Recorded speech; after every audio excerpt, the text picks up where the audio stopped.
ஆண்டவருடைய இந்த பாடு மரணங்களை தியானிக்கிற இந்த நாளிலே நாம் எல்லாரும் சேர்ந்து கர்த்தருடைய நாமத்தை நாம் பாடல்கள் மூலமாக பாடி கர்த்தரை நாம் மகிமைப்படுத்துவோம்.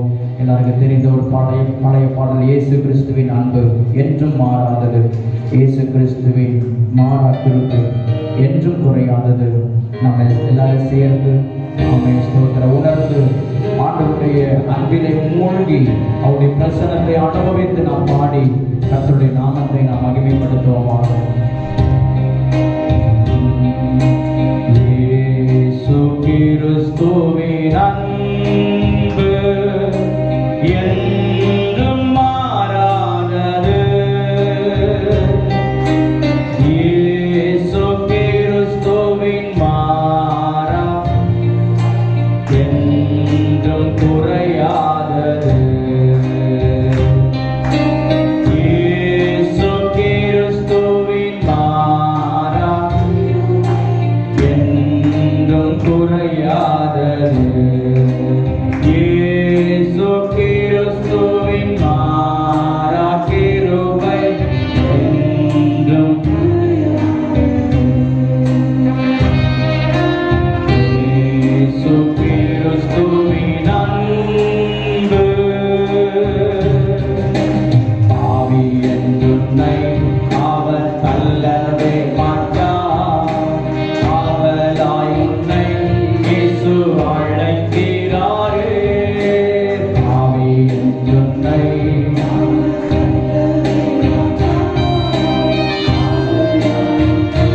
இயேசு அழைக்கிறாரே, அழைக்கிறாரே, தாவி ஓடி வா, தந்தை இயேசுவே சொந்தம் கொள்ளவா, அழைக்கிறாரே,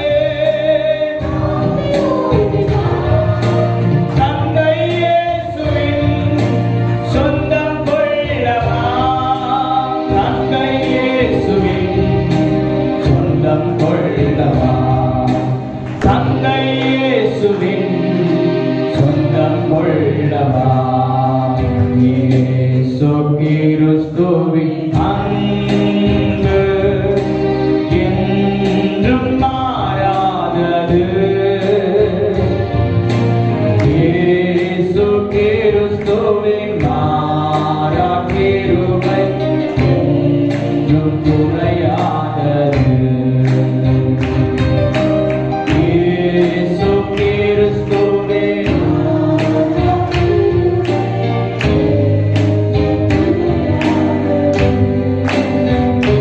இயேசு கிறிஸ்துவின் அன்பு மீறுதலுக்காய் இயேசு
வார்த்தையை உங்கள் மத்தியிலே கொடுப்பதற்கு கற்றுக் கொடுத்த மேலான கிருபைகளுக்காக நான் நன்றி செலுத்துகிறேன்.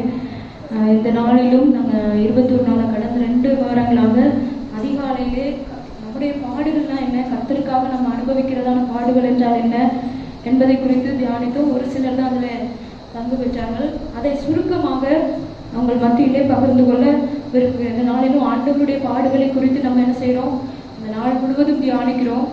பாடுகள் என்றால் என்ன, கிறிஸ்துவுக்காக படுகிற பாடுகள் என்றால் என்ன, ஒரு 3 பகுதியாக அதை நாங்கள் காலையில் தியானித்தோம். நாம் படுகிறதான பாடுகள் என்றால் என்ன, கிறிஸ்துவோடு உள்ள பாடுகளின் ஐக்கியம் என்றால் என்ன, இயேசு கிறிஸ்துவினுடைய பாடு என்றால் என்ன, இப்படி 3 பகுதியாக தியானித்தோம். எதையும் பிரச்சனை சுருக்கமாக எவ்வளோ வேகமாக நான் அதை சுருக்கமாக சொல்ல முடியுமோ அவ்வளோ சுருக்கமாக சொல்லி கடந்து போக விரும்புகிறேன். முதலாவது பாடுகள் என்றால் என்ன அப்படின்னு சொல்லும் போது, மனிதனாய் பிறந்த எல்லாருக்குமே நமக்கு என்ன உண்டு, நம்முடைய வாழ்க்கையில பாடுகள் உண்டு. சாகிற வரைக்கும், நம்முடைய மரணம் போகிற வரைக்கும் என்ன உண்டு, பாடுகள் உண்டு. மனுஷனுக்கு அவன் ஒரு பாடுள்ள மனுஷன் தான் அப்படின்னு சொல்லிட்டு நம்ம வேதத்துல வாசிக்கிறோம். மனிதனாய் பிறந்த இந்த மனுக்குலத்துல வந்துற எல்லாருக்கும் உபத்திரவங்கள், பாடுகள் நம்முடைய வாழ்க்கையில உண்டு. முதலாவது கிறிஸ்துவின் பாடுகளை பார்க்கறதுக்கு முன்பதாக நம்முடைய வாழ்க்கையில எப்படி பாடுகளை அனுபவிக்கிறோம், எவ்விதமான பாடுகள் நமக்கு நேரிடுகிறது என்பதை நம்ம கொஞ்சம் தியானிக்க போகிறோம். முதலாவது 1 பேதுரு 2வது அதிகாரம் 19வது வசனத்தை ஒருவர் வாசிங்க. முதலாவது,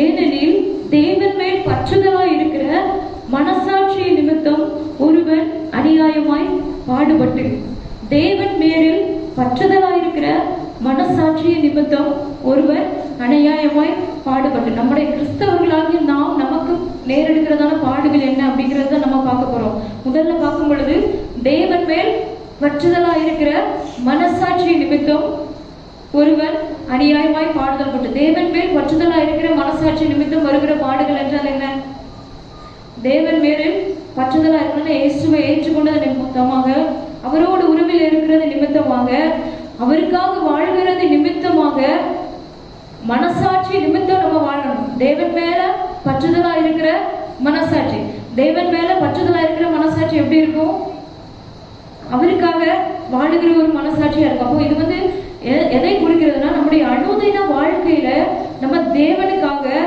தேவன் பேரிலே பற்றுதலா இருக்கிற மனசாட்சி நிமித்தம் நம்ம என்ன செய்யணுமா, பாடம்பிக்கணும். எவ்விதமான பாடுகளை அனுபவிக்க வேண்டும் என்று நம்ம பார்க்கிறோம். முதலாவது மனசாட்சி நிமித்தம், தேவன் பேரில் பற்றுதலா இருக்கிற மனசாட்சி நிமித்தம் நம்ம என்ன செய்யணும், பாடுகளை அனுபவிக்கணும். ஆனா நிறைய நேரங்களில் நம்முடைய வாழ்க்கையில நம்முடைய அப்படிப்பட்ட பாடுகளை நம்ம அனுபவிக்கிறதே இல்லை.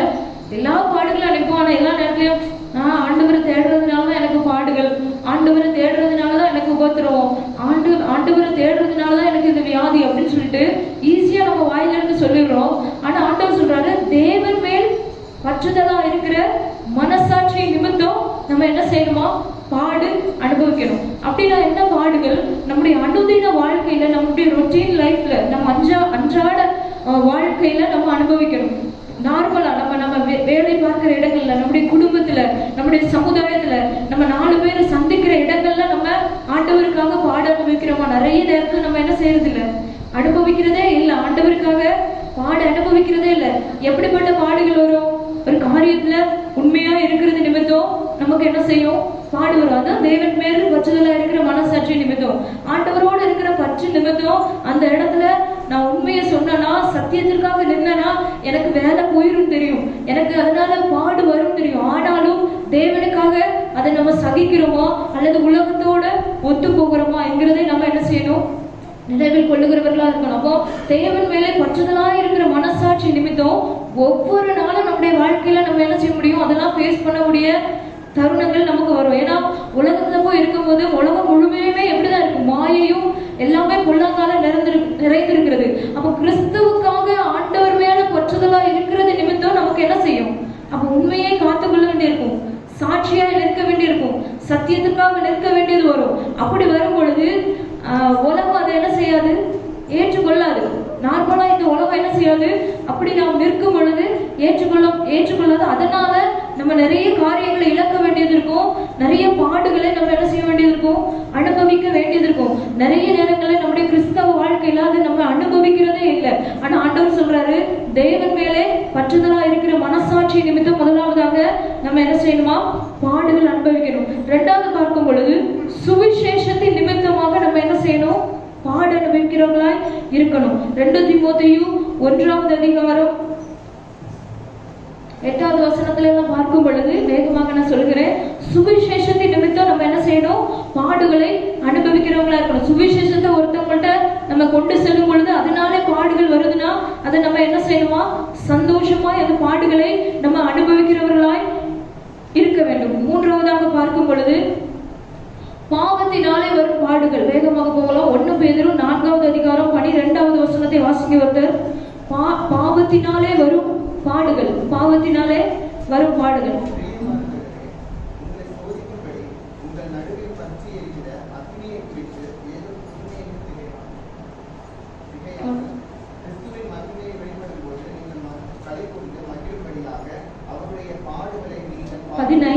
பதினைந்து வாசிங்க.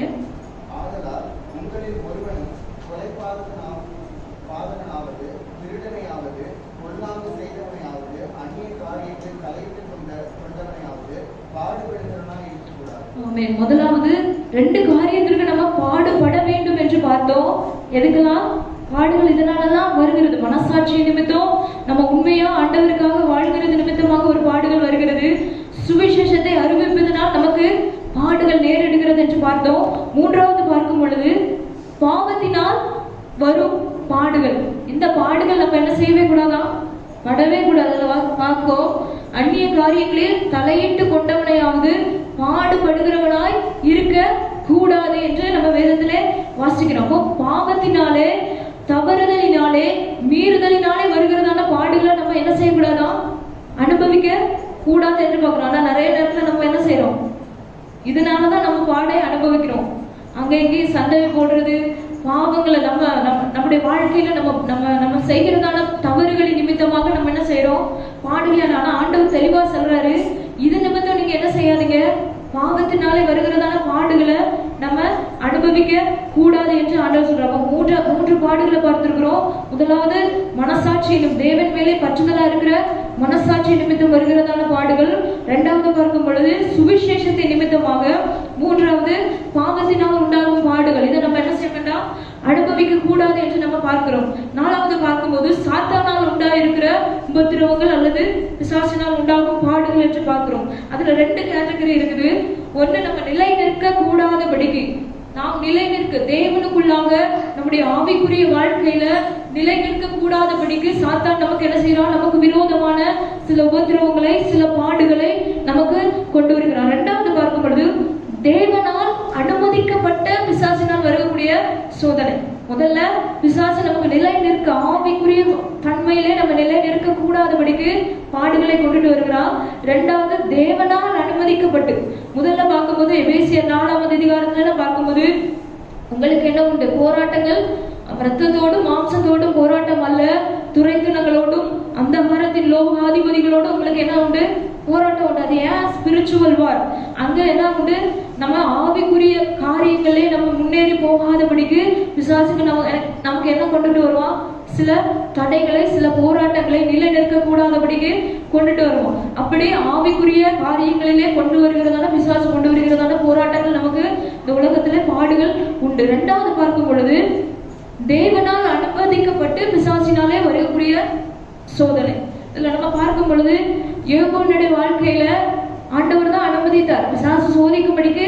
யோபுவினுடைய வாழ்க்கையில ஆண்டவர் எடுத்தார். இரண்டாவது பார்க்கும்போது போய் பேதுருடைய வாழ்க்கையில பார்க்கும்போது சுலகிலே போட்டு குடமிடும்படிக்கு பிசாசு என்னிடத்துல என்ன செஞ்சா, வேண்டிக் கொண்டான் என்று பார்க்கிறோம். இயேசு கிறிஸ்துவனுடைய வாழ்க்கையிலே பாருங்க, பிசாசினாலே சோதிக்கப்படும்படிக்கு ஆவியானவராலே வனாந்தரத்திற்கு கொண்டு போகப்பட்டார். அப்போ தேவனே நம்முடைய வாழ்க்கையில பிசாசு சோதனையை ஏற்படுத்தும்படிக்கு சில பாடுகளை ஆண்டவர் என்ன செய்யறாரு, நம்முடைய வாழ்க்கையில அனுமதிக்கிறார் என்று நம்ம பார்க்கிறோம். இப்போ மூன்று காரியங்கள் பார்த்திருக்கிறோம். முதல்ல 4 காரியங்கள் பார்த்திருக்கிறோம். மனசாட்சி நிமித்தம், தேவன் மேலே பற்றுதலா இருக்கிற மனசாட்சி நிமித்தம் நமக்கு வருகிறதான பாடுகள். இரண்டாவது பார்க்கும் பொழுது சுவிசேஷத்தின் நிமித்தமாக நமக்கு நேரிடுகிறதான பாடுகள். மூன்றாவது பாவத்தினால் உண்டாகிறதான பாடுகள். நான்காவது பிசாசினாலே, 2 கேட்டகரி பார்த்தோம். நாம் நிலை நிற்க கூடாதபடிக்கு. இன்னொன்று தேவனால் அனுமதிக்கப்பட்டு பிசாசு கொண்டு. ஏன்னா தேவன் நம்மளை என்ன செய்யறது இல்லை, தீங்கினாலே சோதிக்கிறவர் அல்ல. அவர் அவ்வளோ நல்ல தேவன், நம்மளை சோதிக்கிற தேவன் அல்ல. அங்கே தீமையான காரியம் வரதுனால அது யாரால தான் உண்டாகிறது, பிசாசினால தான் உண்டாகுது. அப்போ 4 காரியத்தை பார்த்துருக்கோம். அடுத்த ஒண்ணு பார்க்கும் பொழுது நீதிமானுக்கு வரும் உபத்திரவம். நீதிமானுக்கு என்ன செய்யும், இந்த உலகத்துல உபத்திரவங்கள் உண்டு. வேதத்துல வசனத்துல வாசிக்கும் பொழுது நீதிமொழிகள் 11வது அதிகாரம் 31வது வசனத்தை பார்க்கும் பொழுது நீதிமானுக்கு இந்த பூமியிலே சரி கட்டப்படும் என்று வேதத்துல வாசிக்கிறோம். அதை ஏன் ஆண்டவர் அனுமதிக்கிறார்னா, நீதிமானை சரிப்படுத்தி பரிசுத்தப்படுத்தி நிலைப்படுத்தி அவருடைய நித்திய ராஜ்யத்திற்கு சேர்த்து கொள்ளும்படியாக ஆண்டவர் சில காரியங்களை நம்முடைய வாழ்க்கையில அனுமதிக்கிறார். அப்படியே போய் நம்ம என்ன செய்ய முடியாது. அதே பார்க்கும் பொழுது 1 பேதுரு 2வது அதிகாரம் 4வது அதிகாரம் 17வது வசனத்தை வாசிக்கும் பொழுது,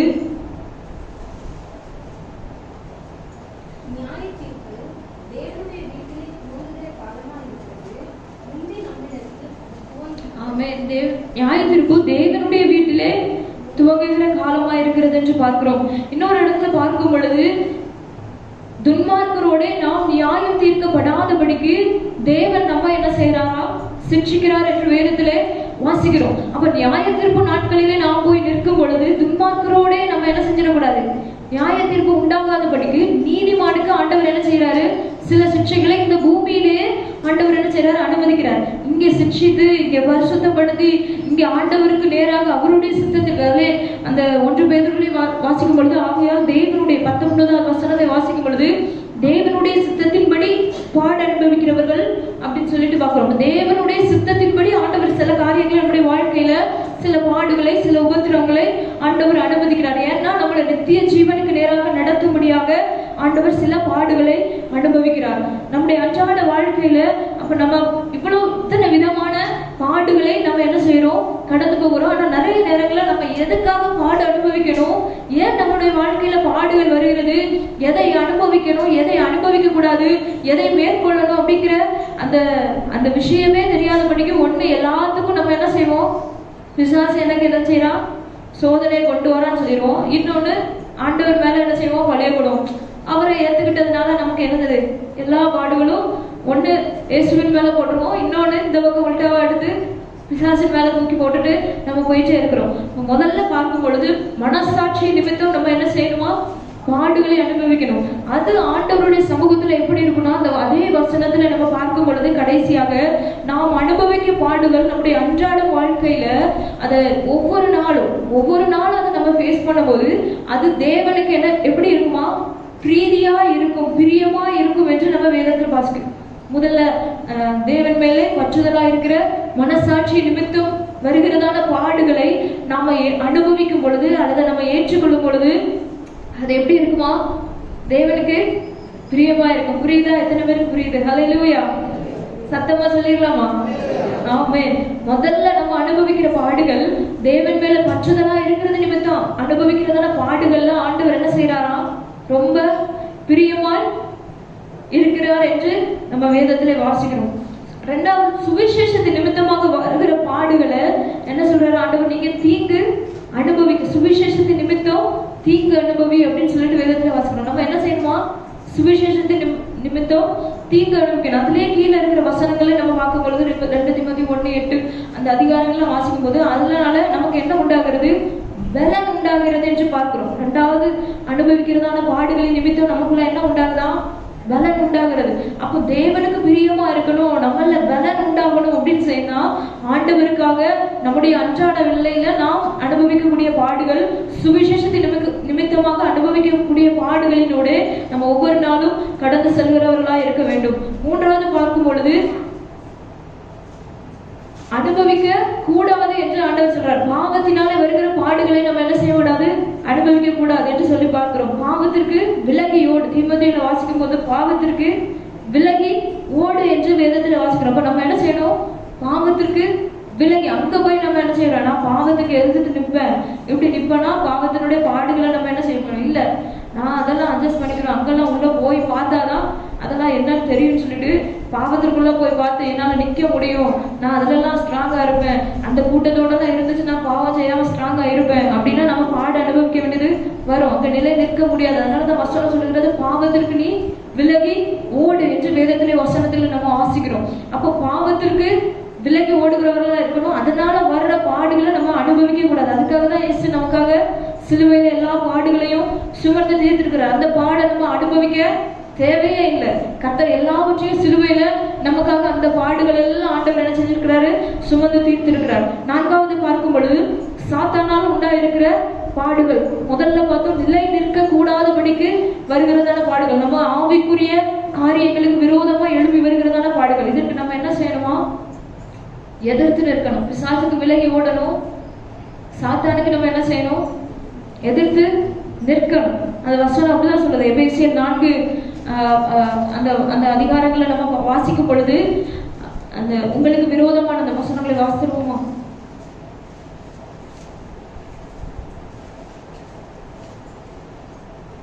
எடுத்தவங்க வாசிங்க. எபேசியர் 4ஆவது அதிகாரம்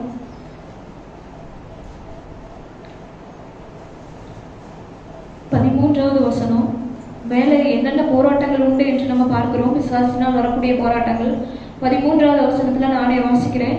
ஆகையால் தீங்கு நாளிலே அவைகளை நீங்கள் எதிர்க்கவும் சகலத்தையும் செய்து முடித்தவர்களாய் நிற்கவும் திராணியுள்ளவர்களாகும்படி தேவனுடைய சர்வாயுத வர்க்கத்தையும் எடுத்துக்கொள்ளுங்கள் என்று பார்க்கிறோம். அப்போ அவைகளை நம்ம என்ன செய்யணும், எதிர்க்கணும். நமக்கு விரோதமாய் எழுப்பி வருகிறதான போராட்டங்களை, சார் அது 6வது அதிகாரத்துல இருக்கும்னு நினைக்கிறேன். 6வது அதிகாரம் 13வது வசனம். தீங்கு நாளிலே அவைகளை நீங்கள் எதிர்க்கவும் சகலத்தையும் செய்து முடித்தவர்களாய் நிற்கவும் என்று வேதத்தில் வருகிறோம். பிசாசுக்கு விரோதமாக நம்ம என்ன செய்யணும், எதிர்த்து நிற்கிறவர்களா காணப்படணும். ஒவ்வொரு நாளும் நமக்கு விரோதமா, நம்முடைய ஆவிக்குரிய வாழ்க்கைக்கு விரோதமாய், நம்முடைய ஜெப வாழ்க்கைக்கு விரோதமாய், நம்ம ஆண்டவர்களாக வளரக்கூடாதபடிக்கு விரோதமாய் வருகிறதான பிசாசின் காரியங்களை இயேசுவின் நாமத்தினால நம்ம கட்டி என்ன செய்யணும், எதிர்த்து நம்ம நிற்கணும். அப்பதான் அதை நம்ம என்ன செய்ய முடியும், மேற்கொள்ள முடியும். நாம் தேவனிலே நாம் நிலை நிற்க முடியும். 2வது பார்க்கும் பொழுது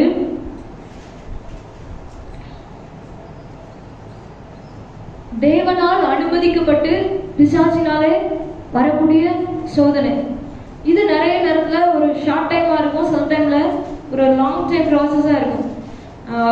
பவுலுடைய வாழ்க்கையில பார்க்கும்போது இது எனக்கு பிசாசினால் கொடுக்கப்பட்டதான ஒரு முள். இந்த பாடுகள் எனக்கு நான் ஆண்டவர்கிட்ட வேண்டிக்கிட்டேன். ஆனா ஆண்டவர் சொல்லிட்டாரு, இது உன் வாழ்க்கையில நீ மேன்மை பாராட்டாதபடிக்கு பிசாசினாலே கொடுக்கப்பட்ட ஒரு முள் அப்படின்னு சொல்லிட்டு ஆண்டவர் சொல்லிட்டாரு.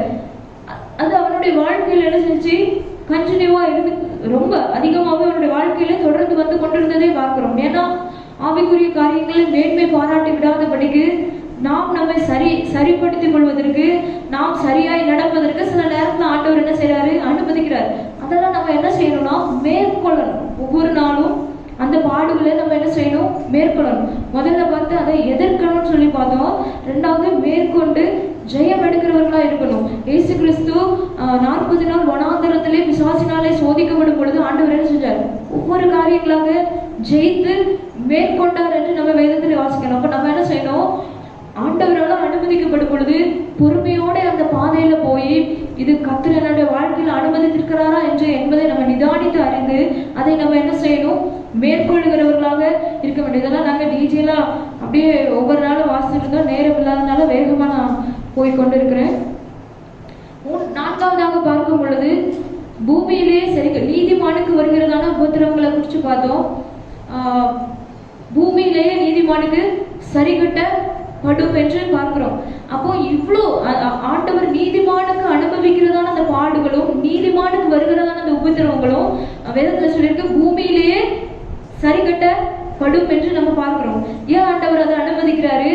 அந்த பாடுகளை எல்லாம் வெளிப்படுத்தின விசேஷம் 2வது அதிகாரம்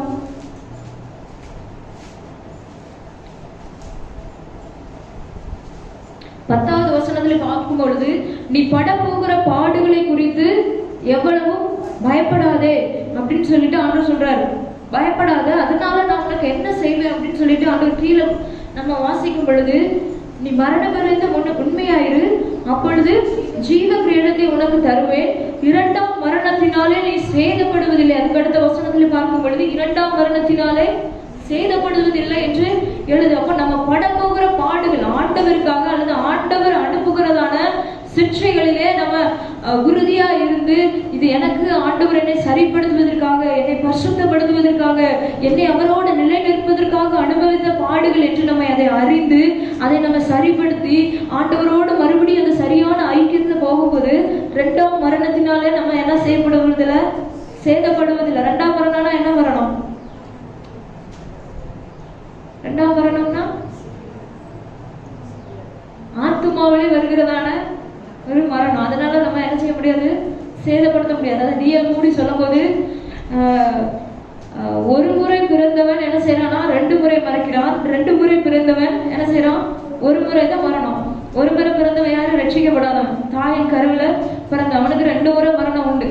ஒண்ணு ஆத்மாவில உண்டு, ஒண்ணு வந்து சரீரத்திலையும் மரணம் உண்டு. ஆனா 2 முறை பிறந்தவங்க யாரு, ரட்சிக்கப்பட்டவங்க. நம்ம தாயின் கருவிலையும் பிறந்திருக்கிறோம், ரெண்டாவது எப்படி பிறந்திருக்கிறோம், கிறிஸ்துவுக்குள்ளாக நம்ம என்ன செஞ்சிருக்கிறோம், பிறந்திருக்கிறோம். அப்படிதான் ரட்சிக்கப்பட்டிருக்கிறோம். நமக்கு 2 பிறப்பு, நமக்கு என்ன கிடையாது, 2 மரணம் கிடையாது. ஆத்மாவில மரணம் இல்லை, 2ஆம் மரணத்தினால நம்ம என்ன செய்யப்படுறது இல்லை, சேதப்படுகிறது இல்லை. அப்போ ஆண்டவர் படப்போகிற பாடுகள், அந்த ஆண்டவர் அனுமதிக்கிறதான பாடுகளை நாம் பொறுமையோடு சகித்து நம்மை சரிப்படுத்தி நம்மை பரிசுத்தப்படுத்தி செல்லும் பொழுது 2ஆம் மரணத்தினால இந்த ஆத்மாவில நமக்கு என்ன செய்யறது இல்லை, சேதம் வருகிறது இல்லை. அதனால இந்த காரியங்களை நம்ம தெளிவாய் புரிந்து கொள்ளணும்.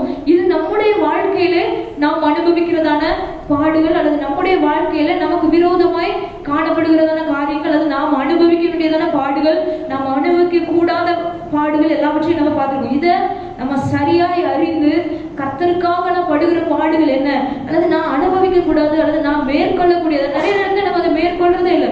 இது என் வாழ்க்கையில வந்திருக்கு, நான் என்ன செய்ய முடியும், இந்த வியாதி என் வாழ்க்கையில வந்துச்சு, அவ்வளவுதான் அப்படின்னு சொல்லிட்டு நம்ம இருக்கிறோம். ஆனா சில நேரங்கள் அது பிசாசினாலே உண்டாயிருக்கும். அதை நம்ம என்ன செய்யணும், ஆண்டவருடைய நாமத்தினாலே மேற்கொள்ளணும். ஆனா நம்ம 75% என்ன செய்யறது இல்லை, இந்த மேல சொன்ன 2ஐயும். ஆனா ஆண்டவர் அந்த பாடதான் நம்மள என்ன செஞ்சிருக்காரு, அனுபவிக்க சொல்லிருக்காரு. மீதியெல்லாம் எதிர்த்து நில்லுங்க, மேற்கொள்ளுங்க, பரிசுத்தப்படுத்துங்கன்னு சொல்லியிருக்கிறாங்க. ஆனா நம்ம என்ன செய்யறோம், இந்த பாடுகள் எல்லாம் அனுபவிக்கும், மேல இருக்கிறதான ஆண்டவர் சொன்ன பாடுகளை நம்ம என்ன செய்யறதே இல்லை, நிறைய நேரங்கள்ல அனுபவிக்கிறது இல்லை. அந்த பாடுகளின் நிமித்தம் நமக்கு மேன்மை உண்டாகும், இந்த பாடுகளின் நிமித்தம் நம்முடைய வாழ்க்கையில கஷ்டங்கள் தான் உண்டாகும். அதை சரியாய் புரிந்து எதிர்த்து மேற்கொண்டு பரிசுத்தப்படுத்தி நம்ம செல்லும் பொழுது கர்த்தர் நம்ம என்ன செய்வாரு, உயர்த்திப்பார், ஆசீர்வதிப்பார். அந்த பாடுகள்ல இருந்து நமக்கு ஒரு விடுதலையை ஆண்டவர் கட்டளையிடுவார். 2வது நம்ம பார்க்கிறோம், இது நம்முடைய வாழ்க்கையிலே நாம் அனுபவிக்கிறதான பாடுகள். 2வது பார்க்கும் பொழுது கிறிஸ்துவினோடு உள்ள பாடுகளின் ஐக்கியம். 2வது நம்ம என்ன பார்க்கிறோம், கிறிஸ்துவினோடு உள்ள பாடுகளின் ஐக்கியத்தை குறித்து பார்க்க போகிறோம். பாடுகளின் ஐக்கியம், பாடுகளின் ஐக்கியம், அவரோடு உள்ள பாடுகளின் ஐக்கியம். எல்லாம் தூங்காம இருக்கிறவங்கள கொஞ்சம் ஒரு அலையிலேயே சொல்லிடலாம். ஆமா, அப்படி இந்த டைம் அப்படியான ஒரு டைம் கொஞ்சம் அப்படியே கண்டெல்லாம். பிலிப்பியர் 10வது அதிகாரம் 3வது வசனம் வாசிக்கலாம் ஒருத்தவங்க. பிலிப்பியர் 3வது அதிகாரம் 10வது வசனம். சார், இப்படி நான் அவரையும் அவருடைய உயிர்த்தெழுதலின் வல்லமையையும் அவருடைய பாடுகளின் ஐக்கியத்தையும் அறிகிறதற்கும் அவருடைய மரணத்திற்கு ஒப்பான மரணத்துக்குள்ளாகி எப்படியாயினும் நான் மரித்தோரில் இருந்து உயிரோடு எழுந்திருப்பதற்கு தகுதியாகும் படிக்கும் அவருக்காக எல்லாவற்றையும் நஷ்டம் என்று விட்டேன், குப்பையுமாக. ஆமென், ஹல்லேலூயா. பவுல் சொல்றாரு, வல்லமை அவர் கிறிஸ்துவனுடைய அவருடைய உயிர்த்தெழுதலின் வல்லமையும் அவருடைய பாடுகளின் ஐக்கியத்தை அறிகிறதற்கு நான் எல்லாவற்றையும் நஷ்டம் என்றும் குப்பையுமாக எண்ணுகிறேன். பாடுகளின் ஐக்கியம், ஆண்டவரோடு உள்ள பாடுகளின் ஐக்கியத்தை அறிகிறதுக்கு நான் எல்லாவற்றையும் நஷ்டம் என்றும். அப்போ அதுல ஏதோ ஒரு ஸ்பெஷல் இருக்கு, கவனிச்சுக்கோங்க. ஆண்டவரோடு உள்ள பாடுகள்ல நம்ம ஐக்கியப்படுறதுதான் பவுல் சொல்றாரு. அவர் எவ்வளவு படிச்சவர், எவ்வளவு உயர்ந்தவர், அவங்க இருந்த பகுதியிலே மிகுந்த செல்வந்தராய் வாழ்ந்தவர், நல்ல நியாய பிரமாணங்களை கற்று தேர்ந்த மனுஷன் தான் அந்த பவுல். ஆனா இதெல்லாம் அறிந்திருந்த அவர் சொல்றாரு, இது எல்லாம் எனக்கு இருந்தாலும் அவருடைய பாடுகளின் ஐக்கியத்தை அறிகிறதற்கு நான் என்ன செய்யறேன், எல்லாவற்றையும் நஷ்டமும் குப்பையுமாய் எண்ணுகிறேன். அப்போ ஏதோ ஒரு மேன்மையை ஆண்டவர் என்ன செஞ்சிருக்கிறாரு, அந்த பாடுகளின் ஐக்கியத்துல வைத்திருக்கிறார். பாடுகளின் ஐக்கியம் என்றால் என்ன என்கிறதை பார்ப்போம். ரோமர் 8வது அதிகாரம் 17வது வசனத்தை வாசிங்க. பாடுகளின் ஐக்கியம் என்றால் என்கிறதை பார்க்கிறோம். ரோமர் 8:17வது வசனம்.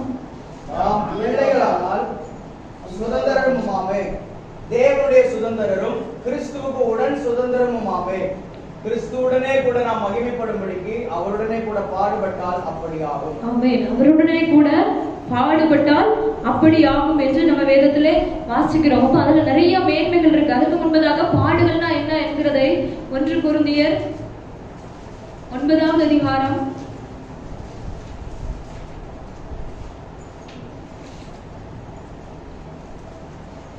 10வது அதிகாரம் 16வது வசனத்தை வாசிங்க.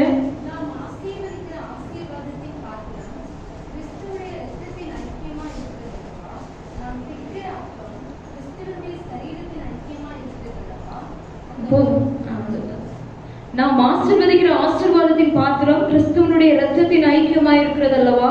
நாம் பிற்கிற அப்பம் கிறிஸ்துவனுடைய சரீரத்தின் ஐக்கியமாய் இருக்கிறது அல்லவா? அப்ப பாடுகளின் ஐக்கியம் என்பது கிறிஸ்துவனுடைய இரத்தம், கிறிஸ்துவனுடைய சரீரத்தின் ஐக்கியத்தை குறிக்கிறது. இது எதை குறிக்குதுன்னா, நம்ம கம்யூனியன் எடுக்கிறோம் பாருங்க, கம்யூனியன்ல திருவிருந்துல நம்ம பங்கு கொள்கிறோம். அது எதை குறிக்கிறதுனா, தேவனோடு இருக்கிற பாடுகளின் ஐக்கியத்தை குறிக்கிறது. ஏதோ ஞானஸ்நானம் எடுத்துட்டோம், சபையில ஒரு சடங்காசாரமா நம்ம திருவிருந்து எடுக்கிறோம் என்பது அல்ல. பாடுகளின் ஐக்கியத்தை நினைவு கூறுகிறதுக்காக தான் ஆண்டவர் என்ன செஞ்சிருக்கிறாங்க, அந்த திருவிருந்து அல்லது அந்த ராபோஜனம் என்கிறதான அந்த பகுதியை ஏற்படுத்திருக்கிறார். என்னுடைய ஐக்கியம், என்னுடைய ரத்தத்தின் ஐக்கியம், என்னுடைய சரீரத்தின் ஐக்கியத்தை நினைவு கூறுவதற்கு தான் அந்த பாடுகளின் ஐக்கியம் நமக்குள்ள உருவாகிறது. அப்போ நம்ம என்றைக்கெல்லாம் நம்ம திருவிருந்திலே நம்முடைய கம்யூனியன்ல நம்ம அட்டன் பண்றோமோ நம்ம நினைக்கணும், நம்ம ஆண்டவரோட கிறிஸ்தவனுடைய பாடுகளோட அந்த ஐக்கியத்திலே நம்ம என்ன செய்யறோம், இணைக்கப்படுகிறோம். திருவிருந்திலே மாத்திரம் அல்ல, ஒவ்வொரு நாளும் இது நினைவு கூறும்படி செய்யுங்கள். மாதத்துல ஒரு நேரம் எடுக்கிறோம், நினைவு கூறும்படி செய்யுங்கள். ஆனா ஆதி அப்போஸ்தலர்கள்லாம் எப்பெல்லாம் கூட்டினாங்களோ அப்பெல்லாம் என்ன செஞ்சாங்க, அந்த அப்பம் பிற்குதலும் அவங்க அந்த காரியங்களை என்ன செஞ்சாங்க, ராபோஜனம் எடுக்கிறதான காரியங்களை எப்பெல்லாம் கூடும். அப்ப என்னன்னா, என்றைக்கெல்லாம் நம்ம ஐக்கியப்படுறோமோ, எப்பெல்லாம் கிறிஸ்துவுக்களாக, அதாவது இந்த ஐக்கியம் என்பது சபை ஐக்கியம் அல்ல. நம்ம இன்னைக்கு இங்க எல்லாரும் ஐக்கியப்பட்டு இருக்கிறோம்னா இது கிறிஸ்துவனுடைய பாடுகளின் ஐக்கியத்தினாலதான் நம்ம என்ன செஞ்சிருக்கிறோம், இன்றைக்கு நம்ம சபையாக ஒன்றாக இருக்கிறோம்.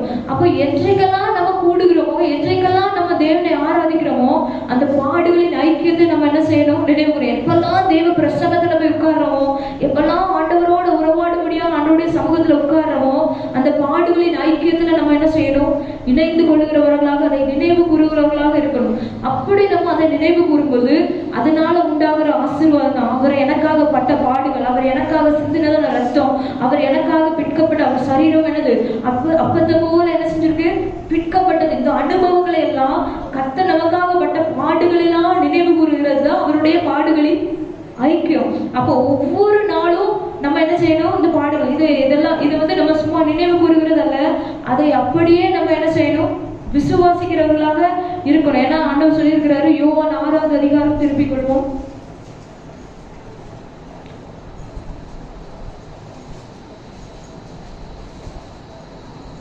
யோவான் 6வது அதிகாரம் வேகமாக வாசிக்கலாம். 53வது வசனம். அதற்கு இயேசு அவர்களை நோக்கி, நீங்கள் மனுஷகுமாரனுடைய மாம்சத்தை புசியாமலும் அவருடைய ரத்தத்தை பானம் பண்ணாமலும் இருந்தால் உங்களுக்குள்ளே ஜீவன் இல்லை என்று வேதத்திலே வாசிக்கிறோம். அப்ப நம்ம என்ன செய்யணும், கட்டாயம் நம்ம அந்த அதிகாரம் முழுவதும் நீங்க வீட்டுல போய் வாசி பாருங்க. அதனுடைய மேன்மை என்ன, அதனுடைய ஆசீர்வாதம் என்ன என்பதை அதுல பாக்குறோம். 2 ஆசீர்வாதங்கள், 2 இல்ல நிறைய ஆசீர்வாதங்கள் அதுல வச்சிருக்கிறாரு. முதல்ல நம்ம வாசிச்சது போல ரோமர் 17வது அதிகாரம் 8வது அதிகாரம் 17வது வசனத்துல வாசிச்சது போல அவரோட கூட பாடுபட்டால் அப்படி ஆகும். அப்படின்னா அவரோட கூட பாடுபடும் பொழுது ஆண்டவர் நம்மை அவருடைய உடன் சுதந்திரவாளிகளா என்ன செய்யறாரா, முதலாவது மாற்றுகிறார். பாடுகளின் ஐக்கியம் நமக்கு என்ன கொண்டு வருது, ஒரு பெரிய மேன்மை. கிறிஸ்துவுக்கு ஒப்பாக அவரோடு இருக்கிறதான அந்த சுதந்திரத்தை ஆண்டவர் நமக்கு என்ன செய்யறாங்க, தருகிறாங்க. உடன் சுதந்திரராய், தேவனுக்கு சுதந்திரராயும் அவரோட கூட உடன் சுதந்திரமாய் இருக்கிறீர்கள் என்று யாருக்கா பாடுபட்டால் அப்படி பாடும்படியாக கிறிஸ்துவுடனே கூட நீங்கள் பாடுபட்டால் உங்களுக்கு என்ன கிடைக்கும்? முழு சுதந்திரம். இயேசு கிறிஸ்துவுக்கு பிதாவானவர் என்ன சுதந்திரத்தை கொடுத்திருந்தாரோ அத்தனை சுதந்திரங்களையும் அத்தனை ஆசீர்வாதங்களையும் ஆண்டவர் நமக்காக வைத்திருக்கிறார். இரண்டாவது பார்க்கும் பொழுது, பாடுகளை அனுபவிக்கும் பொழுது அல்லது அந்த ஐக்கியத்திலே பங்கு பெறும் பொழுது உங்களுக்குள்ளே ஜீவன் உண்டாயிருக்கும் என்று வேதத்திலே வசனம் சொல்கிறது. ஜீவன் உண்டாயிருக்கும். கீழே வாசிக்கும் பொழுது, அதனாலே நீங்கள் பிழைப்பீர்கள். இந்த ஐக்கியத்திலே கிறிஸ்துவனுடைய சரீரம், கிறிஸ்துவனுடைய ரத்தம் என்கிறதான அந்த ஐக்கியத்திலே நம்ம பங்கு பெறும் பொழுது அதனாலே ஜீவன் உண்டாயிருக்கோம். அதனாலே நம்ம என்ன செய்யறோம்? பிழைக்கப்படும். இந்த வார்த்தையை நம்ம என்ன செய்யணும்? விசுவாசிக்கணும். ஆண்டவரே, நான் இன்னைக்கு கம்யூனியன்ல பங்கு பெறப்ப அது அபாத்திரமா இருக்கக்கூடாது. வேதத்துல அவ்வளவு அழகா ஆண்டவர் அதுல வந்து ஒரு பெரிய மேன்மையான ஆசீர்வாதங்கள் வச்சிருக்கிற கம்யூனியன்ல ராபோஜனத்துல நம்ம பங்கு பெறும் பொழுதுதான் ஆண்டவரே அதுல ஜீவன் உண்டா இருக்கிறது, அதுல பிழைப்பீர்கள் என்று வேதத்துல சொல்லியிருக்கிறீங்களே அப்படின்னு சொல்லிட்டு நம்ம விசுவாசித்து அந்த கம்யூனியன்ல அல்லது ஆண்டவருடைய பாடுகளின் ஐக்கியத்திலே நம்ம நினைவு கூறும் பொழுது அவருடைய ஜீவன் யாருக்குள்ள வருது? நமக்குள்ள வருது. அவருடைய ஜீவன் வந்தா என்ன ஆகும்? நம்ம அவரை போல மாறிடுவோம். அவ்வளவுதான். அவருடைய ஜீன் நமக்குள்ள வந்துடும். நம்ம சொந்த ஜீனெல்லாம் போயிடும். நம்மளுடைய மரபு, நம்முடைய முன்னோருடைய மரபெல்லாம் போய் கிறிஸ்துவனுடைய ஜீன் நமக்குள்ள வந்துடும். ஜீவன் வரும்போது என்ன செஞ்சிடும்? அவருடைய தன்மைகள், அவருடைய காரியங்கள், அவருடைய எல்லாமே நமக்குள்ள வரும் பொழுது நம்ம எப்படி மாறிடுவோம்? கிறிஸ்துவ போல நம்ம சிந்தை மாறிடும். கிறிஸ்துவ போல நம்முடைய வாழ்க்கை மாறிடும். கிறிஸ்துவ போலவே நம்ம என்ன செஞ்சிடும்? மாறிடுவோம். அப்போ பாடுகளின் ஐக்கியத்தினால வருகிறதான மேன்மை என்னன்னா, நமக்கு சுதந்திரம் உண்டாயிருக்கிறது. இரண்டாவது, நமக்குள்ளாக ஜீவன் உண்டாயிருக்கிறது. அதனாலே நாம் பிழைப்போம். எல்லா ஆசீர்வாதங்களும் அதுல அடங்கி இருக்கிறது. அதனால நம்ம அதை விசுவாசிக்கும் பொழுது, பாடுகளின் ஐக்கியத்திலே நம்ம பங்கு பெறும் பொழுது கர்த்தர் நமக்கு மேன்மையான ஆசீர்வாதம் வச்சிருக்கார். அதே சமயத்துல அவருடைய பாடுகளின் மரணத்திலே அபாத்திரமாய் நாம் வாடப்படும் போது ஆக்கினைக்குள்ளாக தீர்க்கப்படுவோம் என்று வேதத்திலே கூறப்பட்டிருக்குது. அப்போ பாடுகளின் ஐக்கியத்துல அபாத்திரமா கிறிஸ்து எனக்காகப்பட்ட பாடுகள்லாம் இருக்காம கவிதை எடுக்காங்க நானும் போய் நினைச்சுவேன் எல்லா பாவத்தோடையும் நான் எந்த ஒரு ப்ரிப்பரேஷனும் இல்லாம அதுக்கு பாத்திரமா இல்லாம அதுக்கு தகுதியா இல்லாதபடிக்கு அந்த ராபோஜனத்துல இருந்து ஆண்டவருடைய பாடுகளை நம்ம நினைவு கூறும் பொழுது அதே 1 கொரிந்தியர் 11ஆம் அதிகாரத்தை வாசிக்கும் பொழுது நீங்கள் என்ன செய்வீர்கள்? ஆக்கினைக்குள்ளாக தீர்க்கப்படுவீர்கள் என்று வேதத்திலே வசனம் சொல்கிறது. அப்போ அதுல நம்ம எவ்வளோ ஜாக்கிரதையாய் நம்ம பங்கு பெறணும் என்று பார்க்கிறோம். அப்போ ஆக்கினைக்குள்ளாக தீர்க்கப்படுவீர்கள்னா நம்ம தவறு செய்வது அதான் நீதிமானுக்கு என்ன செய்யப்படும்? பூமியிலே சரி கட்டப்படும் நம்ம வேதத்துல வாசிக்கிறோம். அப்போ அதை நம்ம சரியாய் செய்யாததுனால நமக்கு என்ன செய்யும்? அந்த பாடுகள் வரும். அதை நம்ம என்ன செய்யக்கூடாது? அனுபவிக்க கூடாது. பாத்திரத்தோட கர்த்தர் என்னை பார்க்கிறார், நான் முழு இருதயத்தோடு அந்த பாடுகளின் ஐக்கியத்திலே பங்கு பெறுகிறேன் என்ற அந்த முழு எண்ணத்தோடு நம்ம என்ன செய்யணும்? அந்த ராபோஜனத்தில் பங்கு பெறும் பொழுது அதற்குரிய ஆசீர்வாதத்தை தருவார். அதே சமயத்துல அபாத்திரமா எடுக்கும்போது ஆக்கினைகளாக இருப்பது. இதனாலே சிலர் வியாதியும் மரணத்தையும் சந்தித்திருக்கிறார்கள் என்று வேதத்திலே வசனம் சொல்லுகிறது. அப்போ நம்ம எந்த அளவுக்கு பாத்திரத்தோடு அந்த கம்யூனியன்ல பங்கு பெறணும். அந்த வசனங்களை நீங்க தியானிச்சு பாருங்க. கர்த்தர் அவ்வளவு ஆசீர்வாதங்கள் வச்சிருக்கிறார். அதே நேரத்துல அதை நம்ம சரியாய் அதை அனுபவிக்காம சரியாய் பாத்திரமாய் அதில் பங்கு கொள்ளாமல் இருக்கும் பொழுது அதனாலே வருகிறதான உபத்திரவங்கள் என்ன என்பதையும் ஆண்டவர் அதே வேத பகுதியிலே எழுதி வைத்திருக்கிறார். அதனால நம்ம ஆண்டவருடைய பாடுகளின் ஐக்கியத்திலே பங்கு பெறும் பொழுது ஆண்டவரை நினைவு கூர்ந்தவர்களாக அதை விசுவாசித்தவர்களாக எடுக்கும் பொழுது அதனாலே நமக்கு மேன்மை உண்டு. இந்த காரியங்கள் எல்லாவற்றையும் நம்ம பார்க்கும் பொழுது ஆண்டவருக்காக நம்ம என்ன செய்யணும்? உபத்திரவப்படுகிறவங்களாக, ஆண்டவருக்காக பாடுபடுகிறவர்களாக, ஆண்டவருக்காக பொறுமையோடு உபத்திரவங்களை சகிக்கிறவர்களாக காணப்பட வேண்டும். யோவான் 16:33 பார்க்கும்போது உலகத்திலே உங்களுக்கு உபத்திரவம் உண்டு, திடன் கொள்ளுங்கள், நான் உலகத்தை ஜெயித்தேன் என்று ஆண்டவர் சொல்லியிருக்கிறார். அப்போ உலகம் முடிகிற வரைக்கும் நமக்கு ஏதோ ஒரு உபத்திரவம், ஏதோ ஒரு பாடு, ஆண்டவருக்காக வருகிற காரியங்களோ ஏதோ ஒன்று நமக்கு கிறிஸ்தவர்களாகி நமக்கு ஆண்டவரை ஏற்றுக்கொண்ட நமக்கு உண்டு. உபத்திரவம் உண்டு, திடன் கொள்ளுங்கள், நான் உலகத்தை ஜெயித்தேன். உபத்திரவம் உண்டு என்று சொல்லும் பொழுது ஆமா, உலகத்தில் உபத்திரவம் வரும்போது நம்ம என்ன செய்யணும்? ரோமர் 12:12 ஒருத்தர் வாசிக்க வேகமாக. ரோமர் 12:12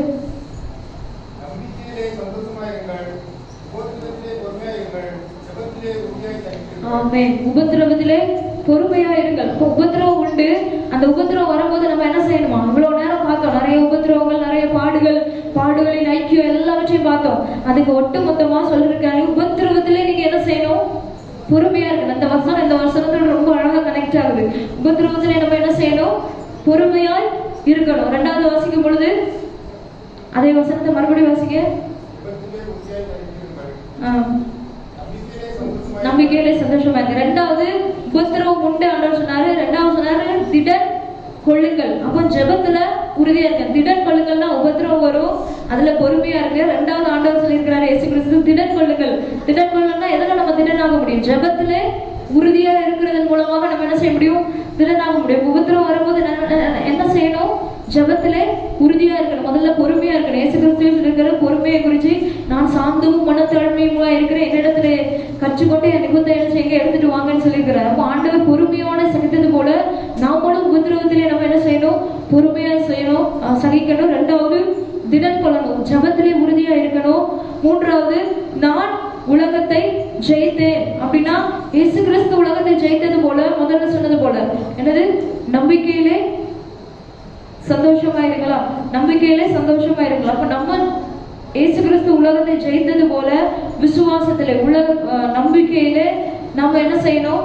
இதை இந்த உபதிரவங்களை எல்லாவற்றையும் நம்ம ஜெயித்து மேற்கொள்கிறவர்களா இருக்கும் பொழுது கர்த்தர் நம்மோடு இருந்து எல்லா உபதிரவத்தின் பாதைகளிலும் எல்லா பாடுகளும், ஆனா அதை நம்ம என்ன செய்யணும்? அறிந்திருக்கணும். எதை அனுபவிக்கணும், எதை அனுபவிக்க கூடாது. கர்த்தர் நமக்காக எதை ஏற்றுக்கொண்டார், நாம் கர்த்தருக்காக எதை ஏற்றுக்கொள்ள வேண்டும், அந்த வகையில எல்லாவற்றையும் அறிந்து நம்ம செயல்படும் பொழுது கர்த்தர் நம்முடைய வாழ்க்கையில பெரிய காரியங்களை, மேன்மைகளை, ஆசீர்வாதங்களை அடுத்தடுத்த லெவலுக்கு ஆண்டவர் நம்மளை என்ன செய்வாரு?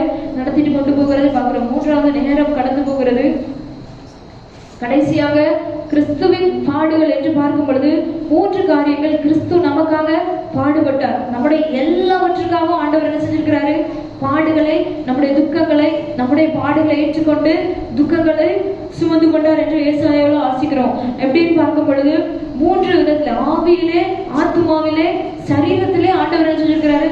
நமக்கு எதுலெல்லாம் பாடு வரும், நமக்கு எதுலெல்லாம் உபத்திரம் வருமோ எல்லாவற்றையுமே ஆண்டவர் என்ன செஞ்சுட்டார்? நமக்காக சிலுவையில சுமந்து விட்டார். கெத்சமேனில பார்க்கும்போது அவர் என்ன செஞ்சாரு? ஆத்துமாவிலே வியாகுலப்பட்டார். நமக்காக தம்மோடு இருந்தவர்களாக வியாகுலப்பட்டார். இனி இந்த பாவ பாரத்தை சுமக்க போகிறது குறித்து ஆத்துமாவிலே வியாகுலப்பட்டார். ஆத்துமாவிலே மாத்திரமல்ல, சரீரங்களிலே காயங்களினாலே அடிகள் பட்டார். எல்லா காயங்களையும் ஆண்டவர் என்ன செஞ்சார்? நமக்காக ஏற்றுக்கொண்டார். அது சரீரத்திலே ஆண்டவர் வியாகுலப்படுகிறது, பாடுபட்டதை குறிக்கிறது. ஆவியிலே ஆண்டவர் என்ன செஞ்சாரு? கலங்கினார். தேவனுக்கும் நமக்கும் இடையே இருக்கிறதான அந்த உறவு அன்னைக்கு எல்லா பாவபாரம் ஆண்டவர் மேல சுமத்தப்பட்ட பொழுது அவருக்கும் நமக்கும் இடையே இருக்கிறதான அந்த உறவு என்ன செஞ்சுச்சு? இயேசு கிறிஸ்துக்கும் பிதாவுக்கும் இடையே இருக்கிறதான உறவு மறைக்கப்பட்டது போல இருந்துச்சாதான். தேவனே தேவனே ஏன் என்னை கைவிட்டீர் என்று பார்க்கிறார். ஆவியில் ஆண்டவர் கலங்கினார். அந்த கலப்பு நமக்கு வேணும். என்னைக்கெல்லாம் ஆண்டவரோடு உறவு இல்லை, நம்ம சரியா இல்லை அப்படின்னு சொல்லி நமக்கு நினைக்கும் போதெல்லாம் அந்த ஆவியில அந்த கலக்கம் வரணும். ஆண்டவரே உங்க சத்தத்தை கேட்க முடியலையே, உங்க வார்த்தையை கேட்க முடியலையே, அந்த கலக்கம் நமக்குள்ளே என்ன செய்யணும்? வரணும். அப்படி ஆண்டவர் சரீரத்திலே, ஆவியிலே, ஆத்துமாவிலே நமக்காக என்ன செஞ்சிருக்கிறாரு? பாடுகளை அனுபவித்திருக்காரு. நாம் பட வேண்டிய பாடுகளை, நாம் அனுபவிக்க வேண்டிய துக்கங்கள் எல்லாவற்றையும் ஆண்டவர் நமக்காக அவருடைய பாடுகளின் மூலமாக நமக்கு என்ன செஞ்சிருக்கிறாரு? நமக்காக அனுபவித்திருக்கிறார். இந்த சிந்தை உள்ளவர்களாய் கர்த்தருக்காக நாம் பாடு அனுபவிக்கும் பொழுது கர்த்தர் நம்மை மேன்மையான ஆசீர்வாதங்களை காண உதவி செய்வார். கர்த்தர் தாமே இந்த வார்த்தைகளை ஆசீர்வதிப்பாராக. ஆமென். வசனத்துக்கு நேராக நாம் திருப்பிக் கொள்வோமாக. கொஞ்ச நேரம் நாம் காத்திருப்போம். நான் மறுபடியும் சொல்றேன், 6 மணி நேரம் இயேசு கிறிஸ்து நமக்காக அந்த சிலுவை பாடுகளுக்கு நேராக கடந்து சென்றார். இதையெல்லாம் நினைத்திருந்தால் நிச்சயமாக நான் எப்படி இதை நான் சகித்துக் கொள்வேன், நான் எப்படி இதை நான் பொறுத்துக் கொள்வேன், என்னால் முடியாது என்று நினைத்திருந்தால் நீங்கள் நானும் ரட்சிக்கப்படுவதற்கு வாய்ப்பு இல்லை. நீங்கள் நானும் இன்றைக்கு திருச்சபையில இப்படி கூட்டமாக கூடியிருந்து ஆராதிப்பதற்கு வாய்ப்புகள் இல்லை. அல்லேலூயா. ஆமென். ஸ்தோத்திரம். ஒருவேளை நாம் முழு நாளும் நாம் உட்கார முடியாவிட்டாலும் இந்த நாளிலேயும் ஆண்டவர் இயேசு கிறிஸ்து நமக்காக சரீரத்திலே வேதனைகளை அவர் ஏற்றுக்கொண்டார். ஆத்துமாவிலே அவர் துக்கத்தை சுமந்தவராக இருந்தார். அதனால கொஞ்ச நேரம் நான் கூடுமான வரைக்கும் சீக்கிரத்துல அந்த செய்தியை நான் முடிக்க விரும்புகிறேன். இந்த நாள் ஒரு துக்க நாளாக அனுசரிக்க வேண்டியதான அவசியம் இல்லை. குறிப்பாக இந்த கிறிஸ்துமஸ் நாட்களை தான் ரொம்ப பண்டிகையாக, ரொம்ப ஸ்பெஷலா எல்லா இடங்களிலையும் கொண்டாடுகிறாங்க. ஆனால் குறிப்பாக இந்த நாட்களை, இந்த புனித வெள்ளி எங்க இருந்து, சாம்பல் புதன்ல இருந்து ஆரம்பிச்சு அப்புறம் வேற என்ன ஸ்பெஷல் நாள் வருது? சாம்பல் புதன், குருத்தோலை ஞாயிறு, போன வாரம் குருத்தோலை ஞாயிறு, நேற்றைய தினத்துல பெரிய வியாழன், இன்னைக்கு புனித வெள்ளி, பெரிய வெள்ளி. இப்படியே துக்க நாளை அனுசரிக்க நாட்களாகவே இந்த நாட்களை எல்லாருமே அந்த கண்ணோட்டத்தோடயே எல்லாருமே அனுசரிக்க ஆரம்பிச்சிட்டோம். ஆனால் இது துக்க நாளாக இருக்க வேண்டிய அவசியம் இல்லை. ஒரு காரியத்திற்காக நாம் ஆண்டவருடைய சமூகத்தில் நம்மை தாழ்த்துவது அவசியம். என்ன? எனக்காக இயேசு கிறிஸ்து இவ்வளவு பாடுகளை ஏற்றுக்கொண்டாரே, எனக்காக இவ்வளவு பாடுகளையும் அவர் சகித்துக் கொண்டாரே, நான் அவருக்காக நான் என்ன செய்திருக்கிறேன் என்று ஆண்டவருடைய சமூகத்திலே நம்மை தாழ்த்துவது அவசியம். ஆனால் முகத்தை தொங்க போட்டுக்கொண்டு சாப்பிடாமல் இந்த நாட்களில் உபவாசம் இருப்பது எதற்காக? ஆண்டவர் என்னை மாற்றும், நான் உமக்காக நான் ஒன்றையும் செய்யவில்லை, இந்த நாளிலே என்னை மாற்றும் என்று உபவாசம் இருப்பது நல்லது. ஆனால் ஐயோ இயேசு கிறிஸ்துவை சிலுவையிலே அறைய போறாங்களே, இயேசு கிறிஸ்து சிலுவையிலே அறையப்பட போகிறாரே என்று நீங்கள் நானும் துக்க முகமாக இருக்க வேண்டிய அவசியம் இல்லை. அல்லேலூயா. ஏதாவது தப்பா சொல்லிட்டேனா? கிடையாது. நாம துக்க முகமாக இருக்க வேண்டிய அவசியம் இல்லை. இந்த நாள் நல்லா குறித்துக் கொள்ளுங்கள். இந்த நாள் சாத்தானுக்கு சாவு மணி அடித்ததான ஒரு நாள். அல்லேலூயா. இது சாத்தான் தன்னுடைய தோல்வியை ஒத்துக்கொண்டதான நாள். அப்படித்தானே? ஆமென். அல்லேலூயா. ஆமென். ஸ்தோத்திரம். சாத்தானுடைய தலை நசுக்கப்பட்ட நாள். ஆதியாகமம் 3வது அதிகாரம் 15வது வசனத்திலேயே முதலாவது ஆண்டவர் கொடுத்த வாக்குத்தத்தமே அதுதான். அவர் உன் தலையை நசுக்குவார். அந்த வார்த்தை இன்றைக்கு நிறைவேறின நாள். சாத்தானுடைய தலை சிலுவையிலே நசுக்கப்பட்ட நாள். ஆகையினாலே இந்த நாள் ஒரு துக்க நிவர்த்தி நாள் அல்ல. இந்த நாள் ஒரு துக்க முகமாய் இருக்க வேண்டியதான நாள் அல்ல. ஆமென் சொல்லுங்க. ஆமென். ஹல்லேலூயா. சத்துரு நினைத்திருப்பான், சாத்தான் நினைத்திருப்பான், அவனுடைய பெரிய திட்டமே இயேசுவை காலி பண்ண வேண்டும், அவரை கொலை செய்ய வேண்டும். இந்த நோக்கம் இயேசு கிறிஸ்து பிறந்த நாள் முதற்கொண்டு மாத்திரம் அல்ல. ஆரம்பம் தொடங்கி ஆதாம் ஏவாள் அவர்கள் தேவனால சிருஷ்டிக்கப்பட்ட தேவனுடைய பிள்ளைகளாக இருந்தார்கள், சிருஷ்டியாக இருந்தார்கள். அவர்களுடைய பிள்ளைகள், அவங்க பிள்ளைங்க யாரு? காயின், ஆபேல். அங்கேயே பிசாசு கண்ணை வைக்க ஆரம்பிச்சிட்டான். காயினை ஆபேலுக்கு விரோதமாக எழும்ப பண்ணினான். அங்கேயே அவர்களுக்குள்ளே ஒரு பகை உணர்வை என்ன செய்தான்? சத்துரு ஏற்படுத்தி விட்டான். அல்லேலூயா. அங்கே கர்த்தருக்கு பிரியமாய் இருந்தன ஆபேலை கொலை செய்தான் என்று நாம் பார்க்கிறோம். அங்கேயே ஆரம்பமாகிவிட்டது. அதை தொடர்ந்து இருக்கிறதான ஒவ்வொரு சம்பவத்திலையும் நாம் பார்க்கும் பொழுது ஜெனரேஷன் பை ஜெனரேஷனாக, சந்ததி பை சந்ததியாக, ஒவ்வொரு சந்ததியிலையும் ஒருவேளை இவன் மூலமாகத்தான் அல்லது இந்த சந்ததியின் மூலமாகத்தான் முழு உலகத்திற்கும் ஒரு ரட்சிப்பு கிடைக்குமோ? ஏனென்று சொன்னால் ஆதியாகமம் 3வது அதிகாரம் 15வது வசனத்துல ஆண்டவராகிய தேவன் ஒரு வாக்குத்தத்தத்தை பண்ணிட்டாரு. சர்ப்பத்தை சபித்துட்டு, சர்ப்பம்தான் அவர்களை பாவம் செய்ய ஒரு வழியாக இருந்தது, ஆதாமையும் ஏவாளையும். அப்போ சர்ப்பம் தேவனால் சபிக்கப்பட்ட பின்பதாக என்ன சாபம்? சர்ப்பத்துக்கு என்ன சாபத்தை ஆண்டவர் கொடுத்திருந்தாரு? உன் வயிற்றினால் நகர்ந்து உயிரோடு இருக்கும் நாளெல்லாம் மண்ணை தின்பாய். வயிற்றினால நகர்ந்து. இப்போ இந்த சர்ப்பமும் தேவனால் படைக்கப்பட்டதான படைப்பு தான். ஒருவேளை கை கால்கள் எல்லாம் இருந்திருக்கலாம். ஆனால் ஆண்டவர் சபித்த பிற்பாடு இது வயிற்றினாலே ஊர்ந்து போகும்படியாக ஆண்டவர் கட்டளையிட்டார். அல்லேலூயா. அப்போ இது தேவனால் சபிக்கப்பட்ட ஒன்றாக இருக்கு. இதை தொடர்ந்து அடுத்த வசனத்திலே ஆண்டவர் ஒரு வாக்குத்தத்தத்தை கொடுக்கிறார். அந்த வசனத்தை வாசிங்க. உனக்கும் ஸ்திரீக்கும் உன் வித்துக்கும் அவள் வித்துக்கும் நான் பகை உண்டாக்குவேன், அவர் உன் தலையை நசுக்குவார், நீ அவர் குதிகாலை நசுக்குவாய். இந்த பகை எப்பவுமே ஆரம்பிச்சிருச்சு. ஆரம்பம் தொடங்கியே இந்த பகை ஆரம்பித்து விட்டது. ஆண்டவர் வாக்குத்தத்தம் பண்ணுகிறார், அவர் உன் தலையை நசுக்குவார். அல்லேலூயா. அப்போ என்னுடைய தலையை நசுக்க போகிறதான சந்ததி யார்? என்னை மேற்கொள்ள போகிறதான சந்ததி யார்? எல்லா ஜனத்திற்கும் ரட்சிப்பை கொடுக்கக்கூடியதான ஒரு சந்ததி யார் என்று சொல்லி ஆரம்பம் தொடங்கி பிசாசுக்கு ஒரு கண் இருந்துட்டே இருந்துச்சு. அப்போ அங்கே நாம் ஆரம்பம் தொடங்கி நாம் பார்க்கும் பொழுது எல்லா சந்ததியிலையும் ஒருவேளை இவர்கள் கர்த்தரால் தெரிந்து கொள்ளப்பட்டவர்களாக இருப்பார்களோ, இவன் கர்த்தரால் தெரிந்து கொள்ளப்பட்டவனாக இருப்பானோ என்று சொல்லி அவனை சத்துரு மேற்கொள்வதற்கு எத்தனையோ திட்டங்களை தீட்டினான். ஆனால் தேவனுடைய திட்டம், தேவனுடைய நோக்கம் அது வேறு மாறுதலாக இருந்தது. அல்லேலூயா. அவன் இப்பவும் சொல்றேன், அப்பவும் அவன் எப்பவுமே தேவனுடைய திட்டத்தை சத்துருவால ஒருபோதும் புரிந்து கொள்ள முடியாது. அல்லேலூயா. அவன் இப்பவும் உங்க வாழ்க்கையில, என்னுடைய வாழ்க்கையில தேவனுடைய திட்டம் ஒன்று இருக்குமே, ஆனால் ஒருபோதும் சத்துருவாலே அவைகளை புரிந்து கொள்ள முடியாது, சத்துருவாலே அவைகளை ஜெயிக்க முடியாது. எத்தனை பேர் விசுவாசிக்கிறீங்க? ஆமென். ஹல்லேலூயா. என்னுடைய வாழ்க்கையில தேவ திட்டம் ஒன்று இருக்கும் பொழுது அந்த திட்டத்தை சத்துருவாலே மேற்கொள்ள முடியவே முடியாது. ஹல்லேலூயா. இதெல்லாம் ரொம்ப ஆழமாய் நாம் தியானிக்கலாம், சமயம் இல்லை. ஆரம்பம் தொடங்கியே தேவனுக்கும் அவனுக்கும் அல்லது தேவனுக்கும் ஜனங்களுக்கும் நடுவாக ஒரு பகையை ஏற்படுத்துகிறவனாக இருந்தான். இயேசு கிறிஸ்து பிறந்த நாளிலேயும் அவருடைய பிறக்கப்பட்டதான அந்த சூழ்நிலையிலேயும் அங்கே ஒரு சட்டம் பிறப்பிக்கப்பட்டது. பிறக்கிற எல்லா ஆண் பிள்ளைகளை என்ன செய்ய வேண்டும்? கொலை செய்ய வேண்டும். இது பிசாசுடைய ஒரு பெரிய திட்டம். ஒருவேளை இவர்தான் இந்த உலகத்தை ரட்சிக்க வந்த மீட்பராக இருப்பாரோ, இவர்தான் என்னுடைய தலையை நசுக்க போகிறவராக இருப்பாரோ என்று சொல்லி அவர் பிறப்பிலேயே அவரை அழித்து விட வேண்டும் என்று சொல்லி சத்துரு அவன் திட்டம் பண்ணி இருந்தான்.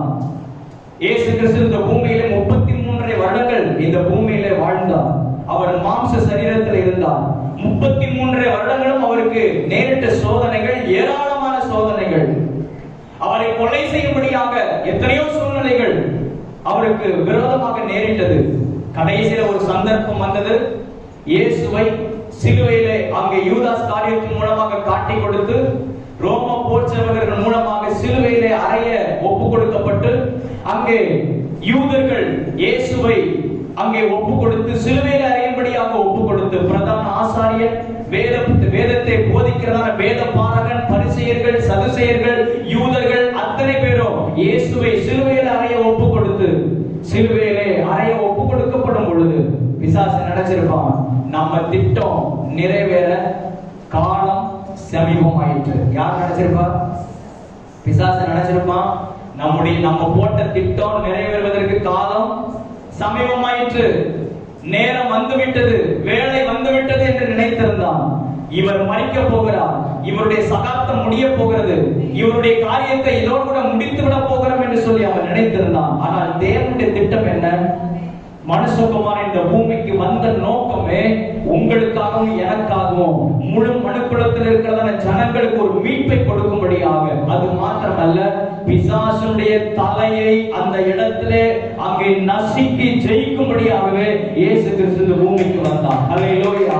அதற்காகத்தான் அவர் இந்த பூமிக்கு வந்தார். சிலுவையிலே மறிக்கும்படியாகத்தான் வந்தார். ரத்தத்தை சிந்தும்படியாகத்தான் இந்த பூமிக்கு அனுப்பப்பட்டார். உங்களுக்காக எனக்காக பாடுபடுவதற்காக மாத்திரமே அவர் இந்த பூமிக்கு அனுப்பப்பட்டார். அல்லேலூயா. ஆமென். ஸ்தோத்திரம். இதுதான் பிதாவுடைய நோக்கம், இதுதான் பிதாவுடைய திட்டம். ஆனால் சாத்தானாலே அதை புரிந்து கொள்ள முடியவில்லை. ஆமென். ஸ்தோத்திரம். ஒருபோதும் அவனால் புரிந்து கொள்ள முடியாது. எப்பொழுதுமே ஜெயிப்பது தேவனுடைய திட்டம் மட்டுமே. ஆமென். சொல்றவங்க கரங்களை தட்டி கதை மகிமைப்படுத்துவாங்க. எப்பொழுதுமே ஜெயிப்பது தேவனுடைய நோக்கம், தேவனுடைய சித்தம் மாத்திரமே. அல்லேலூயா. இப்பவும் அவன் தீர்க்க தரிசனமாக ஒரு வார்த்தை சொல்லுகிறேன். உங்க வாழ்க்கையில அவன் தேவனுடைய திட்டமும் தீர்மானமும் இருக்குமே, ஆனால் சத்துருவாலை ஒருபோதும் ஜெயிக்க முடியாது. அங்கே ஜெயித்து நிற்பது தேவனுடைய திட்டம் மாத்திரமே, தேவனுடைய சித்தம் மாத்திரமே. கரங்களை தட்டி கதை மகிமைப்படுத்துவாங்க. அல்லேலூயா. அல்லேலூயா. ஆமென். ஸ்தோத்திரம். இயேசு கிறிஸ்து அவர் பாடு மரணங்களுக்கு உட்படுத்தப்பட்டார் என்று நாம் பார்க்கிறோம். சாத்தானுடைய தலையை சிலுவையிலே நசுக்கிறது மாத்திரமல்ல, நோவா காலத்திலிருந்து 1 பேதுரு 3ஆம் அதிகாரம் 18வது வசனம், 19வது வசனம், 20வது வசனங்களில் வாசிக்கும் பொழுது, நோவா காலத்திலிருந்து பாதாளத்திலே கட்டப்பட்ட ஆவிகளுக்கெல்லாம் விடுதலையை கொடுக்கிறதான நாளாக இருந்தது இந்த நாள். இந்த நாள் பரலோகத்தின் வாசல்கள் திறக்கப்பட்ட நாளாக இருந்தது. மார்க்கு சுவிசேஷம் 15வது அதிகாரம் 38ஆம் வசனத்தில் பார்க்கும் பொழுது, அவர் தம்முடைய ஆவியை விட்ட மாத்திரத்திலே தேவாலயத்தில் ஆலயத்தினுடைய திரைச்சீலை மேல் தொடங்கி கீழ் வரைக்கும் இரண்டாக கிழித்தது. அப்படியானால் என்ன அர்த்தம்? நாம் தைரியமாக கிருபாசன தண்டையிலே பிரவேசிப்பதற்கு நமக்கு பரலோகத்தின் வாசல்கள் திறக்கப்பட்டது. அல்லேலூயா. அது இந்த நாள் தான் சிலுவையிலே மரித்த இந்த நாளிலே தான் பரலோகத்தின் வாசல்கள் நமக்கு மாத்திரமல்ல, நோவா காலத்திலிருந்து கீழ்ப்படியாமல் போன ஆவிகளுக்கெல்லாம் விடுதலையை கொடுக்கும்படியாக இயேசு கிறிஸ்து இந்த பூமியில வந்து மரித்தது நிமித்தமாக அந்த விடுதலை உண்டாயிற்று. அல்லேலூயா. அவர்களுக்கும் பரலோகத்தின் வாசல்கள் திறக்கப்பட்டது. அதுவரைக்கும் பாதாளத்திலே அடைபட்டிருந்தார்கள். அதுவரைக்கும் சாத்தானினாலே அவர் சாத்தானுடைய ராஜ்யத்திற்கு உட்பட்டிருந்தார்கள். ஆனால் என்றைக்கு இயேசு கிறிஸ்து சிலுவையிலே அவன் பாவ நிவாரணபடியாக குற்ற நிவாரணபடியாக தன்னை அறைய ஒப்பு கொடுத்து தம்முடைய ஆவியை விட்டாரோ அன்றைக்கு பரலோகத்தின் வாசல்கள் திறக்கப்பட்டது. அல்லேலூயா, அல்லேலூயா. இந்த சந்ததிக்கு மட்டுமல்ல, இயேசு கிறிஸ்துவுக்கு பின்வந்ததான தலைமுறைக்கு மட்டுமல்ல, ஆரம்பம் தொடங்கி அவன் உள்ளதான எல்லா ஜனத்திற்கும் ஒரு பரலோகத்தின் வாசல்களை கண்டு திறந்தார். அல்லேலூயா. அவருடைய கைகளிலே தான் திறவுகோல் இருக்கிறது. மரணத்திற்கும் பாதாளத்திற்கும் உரிய திறவுகோல் யாருடைய கையில் இருக்கிறது? ஆண்டவராகிய இயேசுவுடைய கையில். அல்லேலூயா. அவர்தான் நமக்காக பரலோகத்தின் வாசலை திறந்து இருக்கிறார். அவன் எல்லா ஜனத்திற்கும் பாவம் மன்னிப்பாகிய மீட்பு உண்டான நாள் இந்த நாள். அவருடைய இரத்தத்தினாலே நமக்கு எல்லாருக்கும் பாவ மன்னிப்பை ஆண்டவர் கொடுத்திருக்கிறாரே, அது இந்த நாளாக இருக்கிறது. ஆகையினாலே கரங்களை தட்டி இயேசு கிறிஸ்து எனக்காக சிலுவையிலே மரித்ததினாலே, எனக்காக சிலுவையிலே தியாகப்படியாக ஒப்பு கொடுத்ததினாலே, எனக்காக ரத்தம் சிந்தினதினாலே இன்றைக்கு நான் அவருக்குள்ளே மகிழ்ந்திருக்கிறேன். அந்த அவன் காரியத்தை நினைத்து நான் அவனை துதிக்கிறேன், நான் அவரை ஆராதிக்கிறேன். கரங்களை தட்டி கத்தரை மகிமைப்படுத்துவோமாக. ஹல்லேலூயா, ஹல்லேலூயா. ஆகையினால சொல்லுகிறேன், இது துக்க நாளாக இருக்க வேண்டிய அவசியம் அல்ல. இது நாம் சந்தோஷப்பட வேண்டிய நாள். இது நாம் மகிழ்ந்திருக்க வேண்டிய நாள்.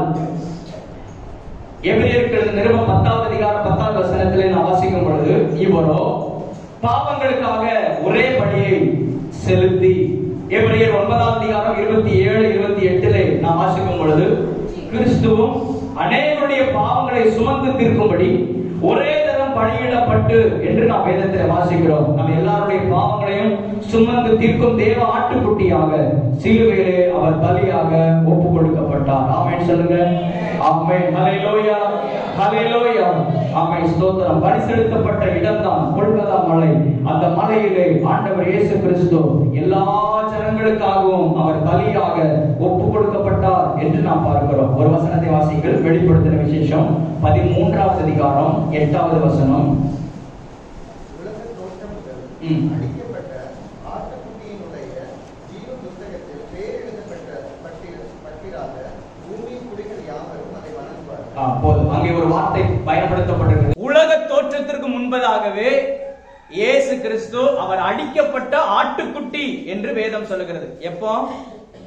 உலக தோற்றத்திற்கு முன்பதாகவே இயேசுவை குறித்து வசனம் சொல்லுகிறது. உலக தோற்றத்திற்கு முன்பதாகவே அவர் அடிக்கப்பட்ட ஆட்டுக்குட்டியாக இருந்தார் என்று சொல்லப்பட்டிருக்கிறது. இது எப்படிங்க? 2000 வருடங்களுக்கு முன்பதாகத்தான் இயேசு கிறிஸ்து சிலுவையில, கல்வாரி சிலுவையில ரத்தம் சிந்தி மரித்தார். ஆனால் வசனம் சொல்லுகிறது, அவர் உலக தோற்றத்திற்கு முன்பதாகவே அவர் அடிக்கப்பட்ட ஆட்டுக்குட்டியாக இருந்தார் என்று வேதம் சொல்லுகிறது. ஆரம்பம் தொடங்கி, தேவனுடைய சிருஷ்டிப்பு தொடங்கி ஒவ்வொரு காலகட்டங்களிலும் இயேசு கிறிஸ்து பலியாக ஒப்பு கொடுக்கப்படுவதற்கு முன் அடையாளமாக பலி மிருகங்கள் பலி செலுத்தப்பட்டது. அதில் குறிப்பாக ஆட்டுக்குட்டி பலி செலுத்தப்பட்டது, ஒரு ஆடு பலி செலுத்தப்பட்டது. நாம் ஒவ்வொன்றாக நாம் வாசிக்க முடியும். நம்ம எல்லாவற்றையும் நாம் சொல்லிட முடியாது. ஆனால் 1-2 வசனங்களை மாத்திரம் வாசிப்போம். ஆதியாகமத்தின் புஸ்தகம் 3வது அதிகாரம் 21வது வசனத்தை வாசிக்க. ஆதியாகமம் 3:21. தேவனாகிய கர்த்தர் ஆதாம் அவன் மனைவிக்கும் தோல் உடைகளை உண்டாக்கி அவர்களுக்கு உடுத்தினார். போதும்.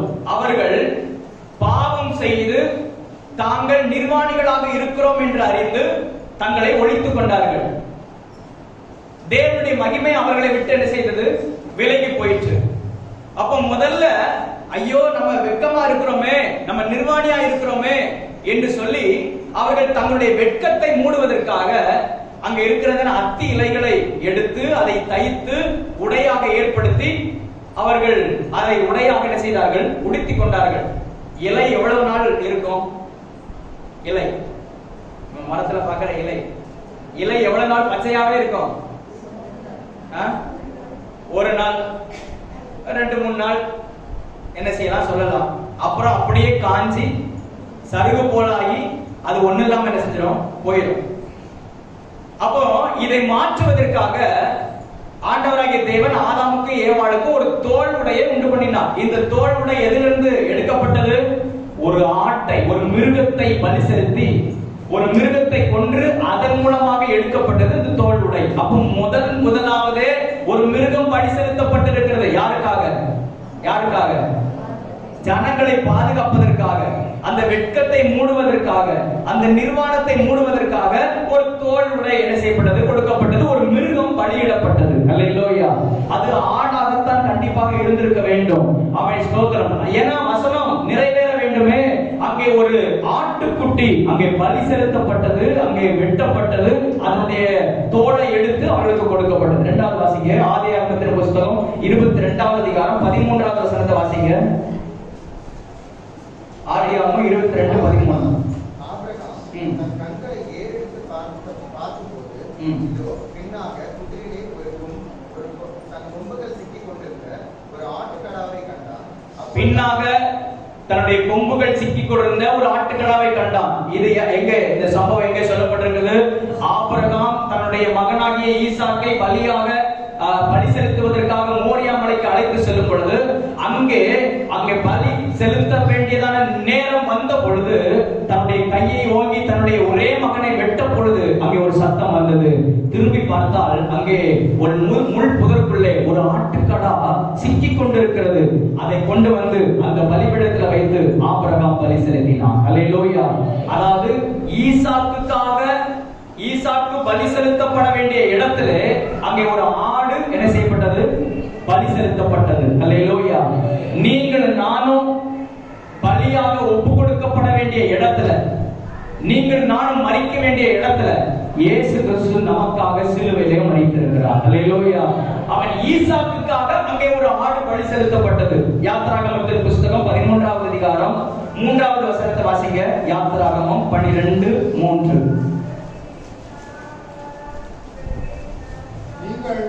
இஸ்ரவேல் சபையாரை நோக்கி, இந்த மாதம் 10ஆம் தேதியிலே வீட்டுத் தலைவர்கள் வீட்டுக்கு ஒரு ஆட்டுக்குட்டியாக ஒவ்வொருவரும் ஒவ்வொரு ஆட்டுக்குட்டியை தெரிந்து கொள்ள கடவர்கள். அதுல பழுதற்ற ஆட்டுக்குட்டி அப்படின்னு வருதா 5வது வசனத்துல? அந்த ஆட்டுக்குட்டி பழுதற்றதும் ஆணும் ஒரு வயதுள்ளதுமாய் இருக்க வேண்டும். அப்போது அது பழுதற்ற ஆட்டுக்குட்டியாக இருக்க வேண்டும். இந்த சம்பவம் எங்கே சொல்லப்பட்டிருக்கிறது? இஸ்ரவேல் ஜனங்கள் எகிப்து அடிமைத்தனத்திலிருந்து அவர்கள் விடுவிக்கப்பட்டு அங்கே கானான் தேசத்துக்கு, தேவன் அவர்களுக்கு காண்பித்ததான கானான் தேசத்திற்கு நேராக அவர்கள் பிரயாணப்படுவதற்கு முன்பதாக நடக்கிற சம்பவம். அங்கே ஆண்டவராகிய தேவன் மோசேயின் மூலமாக கட்டளையிடுகிறார், ஒவ்வொரு வீட்டிலையும் ஒரு ஆடை என்ன செய்ய வேண்டும், நீங்கள் தெரிந்து கொள்ள வேண்டும். அந்த ஆடு எப்படிப்பட்டதாக இருக்க வேண்டும்? பழுதற்றதாக இருக்க வேண்டும். அதுல பிழை இருக்கக்கூடாது, அதுல எந்த விதத்திலையும் நொண்டியோ நோக்கானோ அப்படி இருக்கக்கூடாது, குறைவு இருக்கக்கூடாது, பழுதற்றதாக இருக்க வேண்டும். பழுதற்ற ஒரு ஆட்டுக்குட்டியை ஒவ்வொரு வீட்டிலையும் ஒண்ணு நீங்க செலக்ட் பண்ணிக்கோங்க. அங்கே அந்த நாள் வரும் பொழுது அங்கே நீங்கள் அந்த ஆட்டை பலி செலுத்தி அதனுடைய ரத்தத்தை எடுத்து உங்களுடைய வீடுகளிலே நிலைக்காடுகளில் என்ன செய்ய வேண்டும், பூச வேண்டும் என்று கட்டளை கொடுக்கப்பட்டது. இது பஸ்கா ஆட்டு, அங்கே பஸ்கா பண்டிகை நாளாக அங்கே அனுசரிக்கப்படுகிறது. இந்த ஜனங்கள் அங்கே பஸ்காவாக அனுசரிக்கப்படுகிற இந்த நாளிலே இந்த ஆட்டை ஒவ்வொரு வீட்டிலையும் அவரவர்கள் இந்த ஆட்டை பலி செலுத்தி நம்முடைய வீடுகளிலே அவர்கள் பூசுவார்கள் என்று சொல்லப்பட்டிருக்கிறது. இதுல நிறைய அர்த்தங்களை நாம் சொல்லலாம். ஒரு காரியத்தை சொல்லுகிறேன், மரணத்தை ஜெயித்து அப்படின்னு சொன்னா, இந்த எகிப்து அடிமைத்தனத்திலிருந்து அவங்க ஃபர்ஸ்ட் பிரயாணப்பட வேண்டிய இடம் எங்க, ஃபர்ஸ்ட் கால வைக்க வேண்டிய இடம் எங்க, எகிப்திலிருந்து அடுத்து கால வைக்க வேண்டிய இடம் எங்க, கானான் எங்க, ரொம்ப தூரத்துல இருக்குது. முன்னாடி செங்கடல் என்ன செய்யுது இருக்குது. 400 வருஷம் எல்லாம் டிராவல் பண்ணாங்க. எகிப்து தேசத்திலிருந்து அவங்க வெளியில புறப்பட்டு வராங்க. முன்பதாக என்ன இருக்குது? செங்கடல் இருக்குது. அந்த செங்கடலுக்குள்ள பின்னாடி பார்வோன் சேனை துரத்தி கொண்டு வருகிறது. அங்கே முன்னாடி கடந்து சென்றால் செங்கடல்ல விழுந்து என்ன செய்யணும்? மடியத்தான் செய்ய வேண்டும், செத்து போகத்தான் செய்ய வேண்டும். ஆனால் நடந்தது நமக்கு தெரியும். அங்கே பார்வோனுடைய சேனை பின்னாடி தொடர்ந்து வரும் பொழுது இஸ்ரவேல் ஜனங்கள் அழகா அந்த செங்கடல் வழியாக கடந்து அடுத்த பாதைக்கு அடுத்த பகுதிக்கு என்ன செய்தார்கள்? கடந்து போனார்கள். ஹல்லேலூயா. அந்த செங்கடல்ல பார்வோனும் அவனுடைய சேனைகளும் மூழ்கடிக்கப்பட்டார்கள் என்று நாம் பார்க்கிறோம். அதாவது இந்த மரணத்தை ஜெயித்து அந்த இடத்திலேயே அவங்க மூழ்கடிக்கப்பட்டு செத்து போயிருக்கணும். எங்க? செங்கடல்லையே ஜனங்கள் செத்து மடிந்திருக்க வேண்டும். ஆனால் அங்கே மடிய ஆண்டவர் ஒப்பு கொடுக்கவில்லை. அதை ஜெயித்து கானானுக்குள்ளே அவர்கள் பிரவேசித்தார்கள். ஹல்லேலூயா. அவன் அதே போலதான் இன்றைக்கு இயேசு கிறிஸ்துவின் மூலமாக அவன் பஸ்காவாக நமக்காக பலியிடப்பட்டதான இயேசு கிறிஸ்துவின் மூலமாக பஸ்கா ஆட்டுக்குட்டியாகிய கிறிஸ்து இயேசுவின் மூலமாக நாம் மரணத்தை ஜெயித்து பரம கானானாகிய அந்த நித்திய ஜீவனுக்குள்ளே சுதந்திரிப்பதற்கு ஆண்டவர் நமக்கு ஒரு வழியை உண்டு பண்ணியிருக்கிறார். ஹல்லேலூயா. அவன் இந்த சத்தமாய் கரங்களை தட்டி மகிமைப்படுத்துவாங்க. ஆண்டவர் நமக்கு கொடுத்ததான வாழ்வு எவ்வளவு மேன்மையானது. ஹல்லேலூயா. ஒவ்வொரு காலகட்டத்திலேயும் ஆடுகள் ஆட்டுக்குட்டி ஆட்டுக்கடா பலியாக அங்கே செலுத்தப்பட்டது என்று நாம் பார்க்கிறோம். இது எல்லாம் இயேசு கிறிஸ்துவுக்கு ஒரு முன்னடையாளமாக கொடுக்கப்பட்டிருந்தது. லேவியராகமத்தின் புத்தகம் 14வது அதிகாரம் 13வது வசனத்தில் நாம் பார்க்கும் பொழுது அங்கே பிரமாணமாக கட்டளை பிரமாணமாகவே அங்கே ஜனங்களுக்கு கொடுக்கப்பட்டிருந்தது. பாவ நிவாரணத்திற்காகவும் பாவ நிவாரண பலியாகவும் சர்வாங்க தகன பலியாகவும் அங்கே பலியிடப்படும்படியாக ஒரு ஆட்டுக்குட்டியை ஒருவன் கொல்ல வேண்டும் என்று கொல்ல கடவன் என்று சொல்லி அங்கே இஸ்ரவேல் ஜனங்களுக்கு கட்டளை பிரமாணமாகவே கொடுக்கப்பட்டிருந்தது. அல்லேலூயா. ஆமென். ஸ்தோத்திரம். எல்லா வசனங்களையும் வாசிப்பதற்கு நமக்கு இப்ப சமயம் இல்லை. எல்லா ஜனத்திற்கும் இஸ்ரவேல் ஜனங்களுக்கு பாவ நிவாரண பலி, பாவம் மன்னிக்கப்பட வேண்டுமானால் எதை கொல்லணும்? எதை கொல்லணும்? சத்தமா சொல்றீங்களே. ஆட்டை கொல்லணும், ஆட்டுக்குட்டியை கொல்லணும். சர்வாங்க தகன பலியாக செலுத்தணும் அப்படின்னு சொன்னா அங்கே ஒரு ஆட்டை பலியாக ஒப்பு கொடுக்கணும். இது எல்லாம் இஸ்ரவேல் ஜனங்களுக்கு கட்டளை பிரமாணமாக கொடுக்கப்பட்டது. கட்டளை பிரமாணம்னா கண்டிப்பாக என்ன செய்யணும். உன்னுடைய பாவம் மன்னிக்கப்பட வேண்டுமானால் நீ ஒரு ஆட்டை என்ன செய்யணும்? பலி செலுத்தணும். அதிலேயும் காலப்போக்கிலே அவர்கள் என்ன செய்தார்கள்? பெரிய தவறுகள் செய்தார்கள்னா அதற்குரியதான பலிமிருகத்தை கொண்டு வந்து என்ன செய்வார்கள்? பலி செலுத்துவார்கள். அல்லது அவரவருடைய பாவத்தின் அளவுக்கு தக்கதாக மிருகத்தை கொண்டு வந்து என்ன செய்வார்கள்? பலி செலுத்துவார்கள். இது அவர்கள் மேல சுமத்தப்பட்டதான ஒரு பார சுமை. இது கட்டளை பிரமாணமாகவே கொடுக்கப்பட்டிருந்தது. ஆனால் இயேசு கிறிஸ்து இதற்கு முன்னடையாளமாக, இயேசு கிறிஸ்துவுக்கு முன்னடையாளமாகத்தான் இந்த காரியங்கள் எல்லாம், இந்த சம்பவங்கள் எல்லாம் ஆங்காங்கே சொல்லப்பட்டிருக்கிறது. நேரம் வந்த பொழுது, காலம் வந்த பொழுது, அவன் தேவனுடைய திட்டம் நிறைவேற காலம் வந்த பொழுது இயேசு கிறிஸ்து அவன் பிதாவாகிய தேவன் தம்முடைய சொந்த குமாரனை இந்த பூமிக்கு அனுப்பி அவன் ஸ்தோத்திரம் அவரே இந்த பூமிக்கு வந்து மாம்ச சரீரத்தில் வந்து நமக்காக இந்த உலகத்தில் இருக்கிற எல்லா ஜனங்களுடைய பாவத்தையும் தன்மேலே ஏற்றுக்கொண்டு அவரை கிருப அவதார பலியாக அவர் சிலுவையிலே அறைய ஒப்பு கொடுக்கப்பட்டு எல்லா சொட்டு ரத்தத்தையும் நமக்காக சிந்தினார். இன்றைக்கு அவர் மூலமாக நமக்கு பாவ மன்னிப்பாகிய மீட்பு உண்டாயிருக்கிறது. அவர் மூலமாக நமக்கு ரட்சிப்பு உண்டாயிருக்கிறது. அவர் மூலமாக நமக்கு விடுதலை உண்டாயிருக்கிறது. அவர் மூலமாக பரலோகத்தின் வாசல்கள் நமக்கு திறக்கப்பட்டிருக்கிறது. அவர் மூலமாக நித்திய ஜீவனுக்கு நாம் சுதந்திரவாளியாக நாம் மாற்றப்பட்டிருக்கிறோம். ஆமென் சொல்லுங்க. ஆமென். ஹல்லேலூயா. ஆமென். ஸ்தோத்திரம். எல்லா ஆசீர்வாதத்திற்கு காரணம் இயேசு கிறிஸ்துவினுடைய சிலுவையின் மரணத்தின் மூலமாகவே நாம் பெற்றுக் கொண்டிருக்கிறோம் என்பதை நாம் அறிய வேண்டும். ஹல்லேலூயா.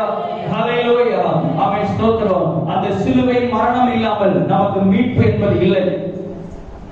இயேசு கிறிஸ்து அவர் பலியாக ஒப்பு கொடுக்கப்பட்ட பிற்பாடு எந்த பலி மிருகத்தினுடைய ரத்தமும் அங்கே பயன்படவில்லை. ஹல்லேலூயா.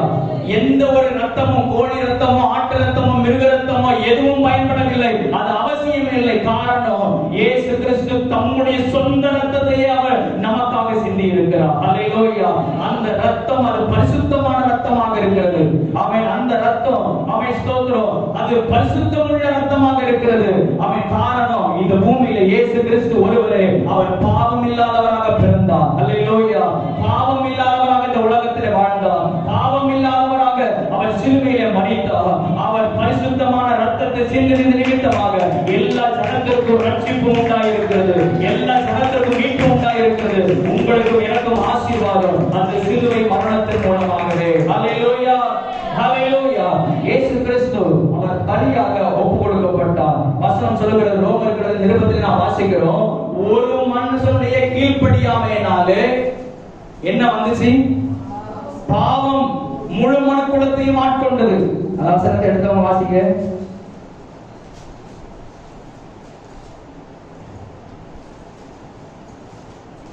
வேத வாசிப்புல ரொம்ப குறைவுதானே. ரோமர் நிருபம் இல்ல 5:19. ஒரே மனுஷனுடைய கீழ்ப்படியாமையினாலே அநேகர் பாவிகளாக்கப்பட்டது போல ஒருவருடைய கீழ்ப்படிதலினாலே அநேகர் நீதிமான்களாக்கப்பட்டார்கள். அல்லேலூயா. முந்தின ஆதாம் அவன் பாவம் செய்தான், கீழ்ப்படியாமையினாலே பாவம் செய்தான்.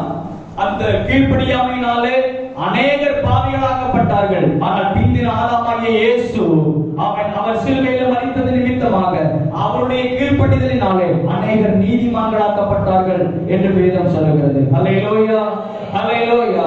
அவர் சிலுவையின் மூலமாக நமக்கு சகல ஆசீர்வாதத்தையும் ஆண்டவர் நமக்கு வைத்திருக்கிறார். நமக்கு அதை நிறைவேற்றி முடித்திருக்கிறார். ஆமென் சொல்லுங்க.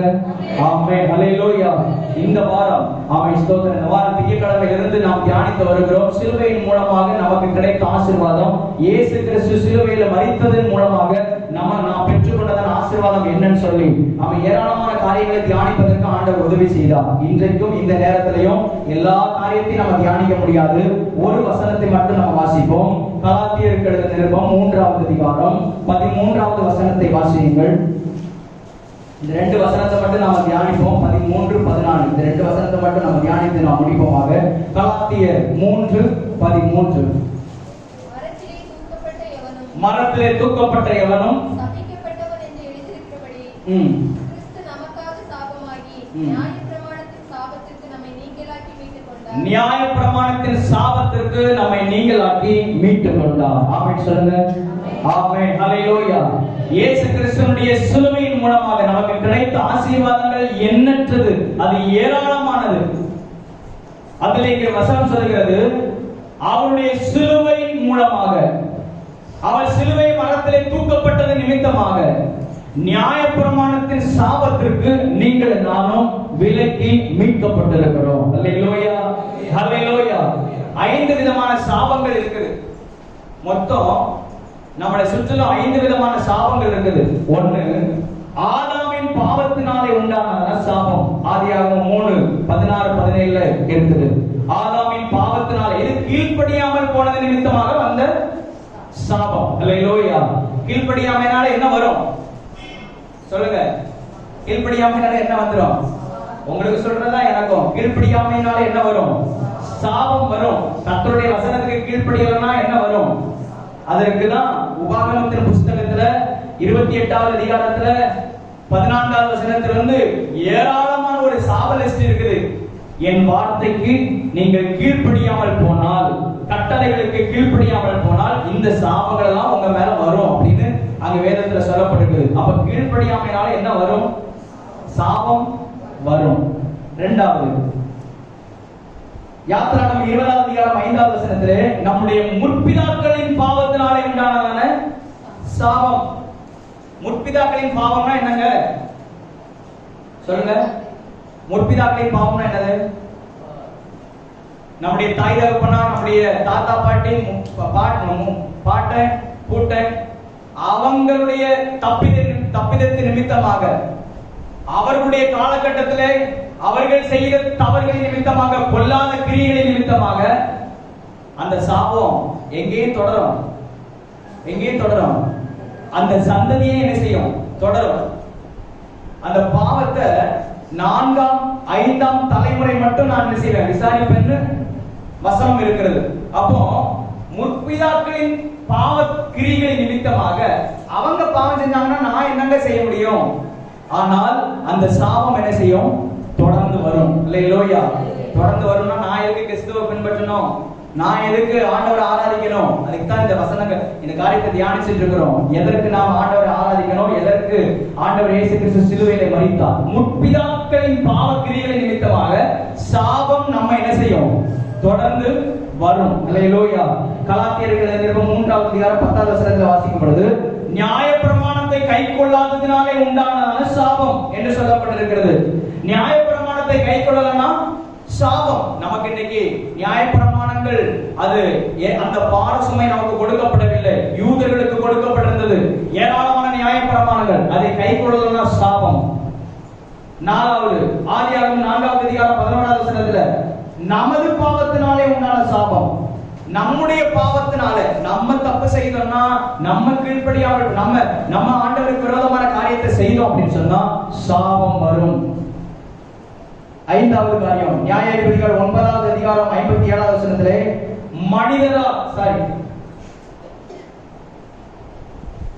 மனிதரால் கூறப்பட்டதான சாபம் என்று சொல்லப்பட்டிருக்கிறது. மனிதரால் கூறப்பட்ட சாபம்னா தெரியாத மாதிரியே பாக்குறீங்களா? நீங்க மனிதரால் கூறப்பட்ட, நேரம் வேகம் இருக்கு கம்மியா இருக்கிறதுனாலதான் கொஞ்சம் வேகமா போறேன். மனிதரால் கூறப்பட்ட சாபம்னா உங்களுக்கு யாருமே சாபமே இல்லையோ? ரொம்ப சூப்பரா இருக்கிறீங்களே. எல்லாருக்கும் யாராவது ஒருத்தர் என்ன செஞ்சிருப்பாங்க, சாப வார்த்தை விட்டுருப்பாங்க. அதை கண்டு நம்ம இருதயம் கலங்கி என்ன செஞ்சிருக்கோம், போயிருக்கோம். மனிதரால் உண்டானதான சாபம், மனிதர்கள் மூலமாக சொல்லப்பட்டதான வார்த்தை, அது சொல்லப்பட்டதான சாபமான வார்த்தை.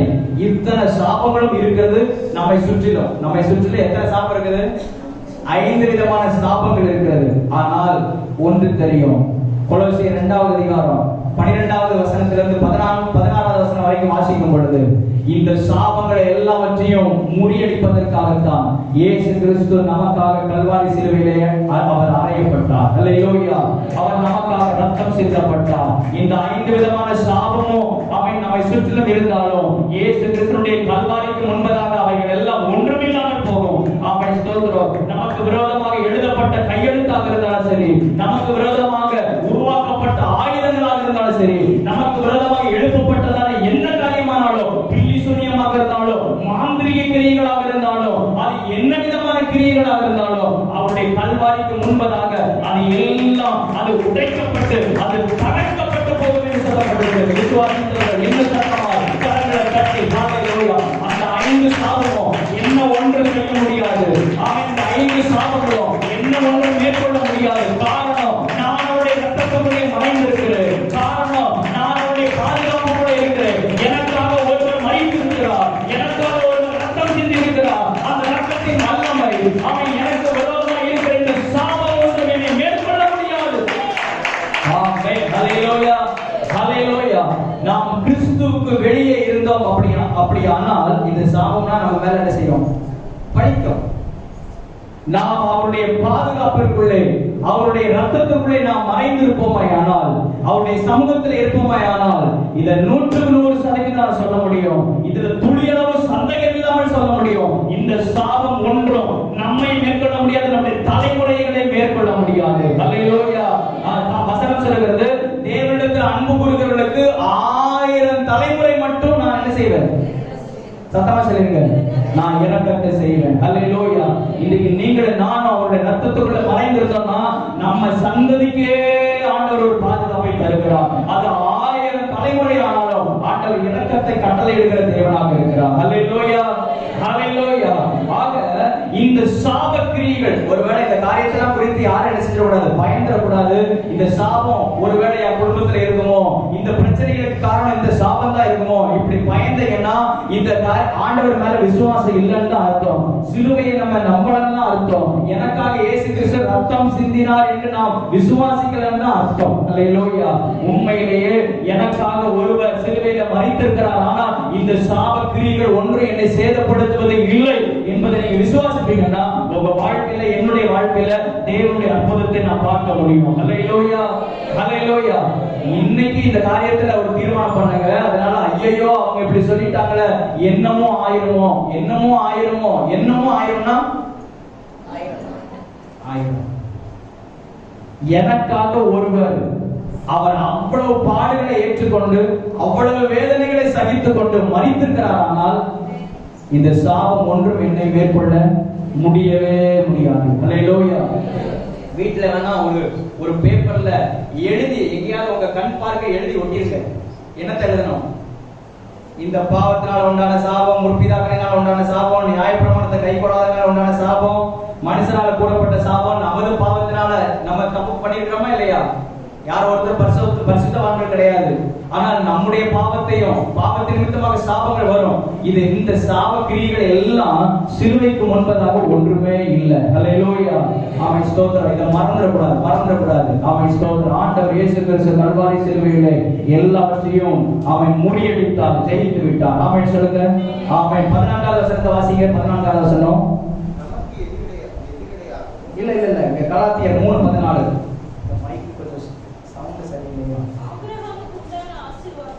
ஆபிரகாமுக்கு உண்டான ஆசீர்வாதம் கிறிஸ்து இயேசுவினால் புறஜாதிகளுக்கு வரும்படியாக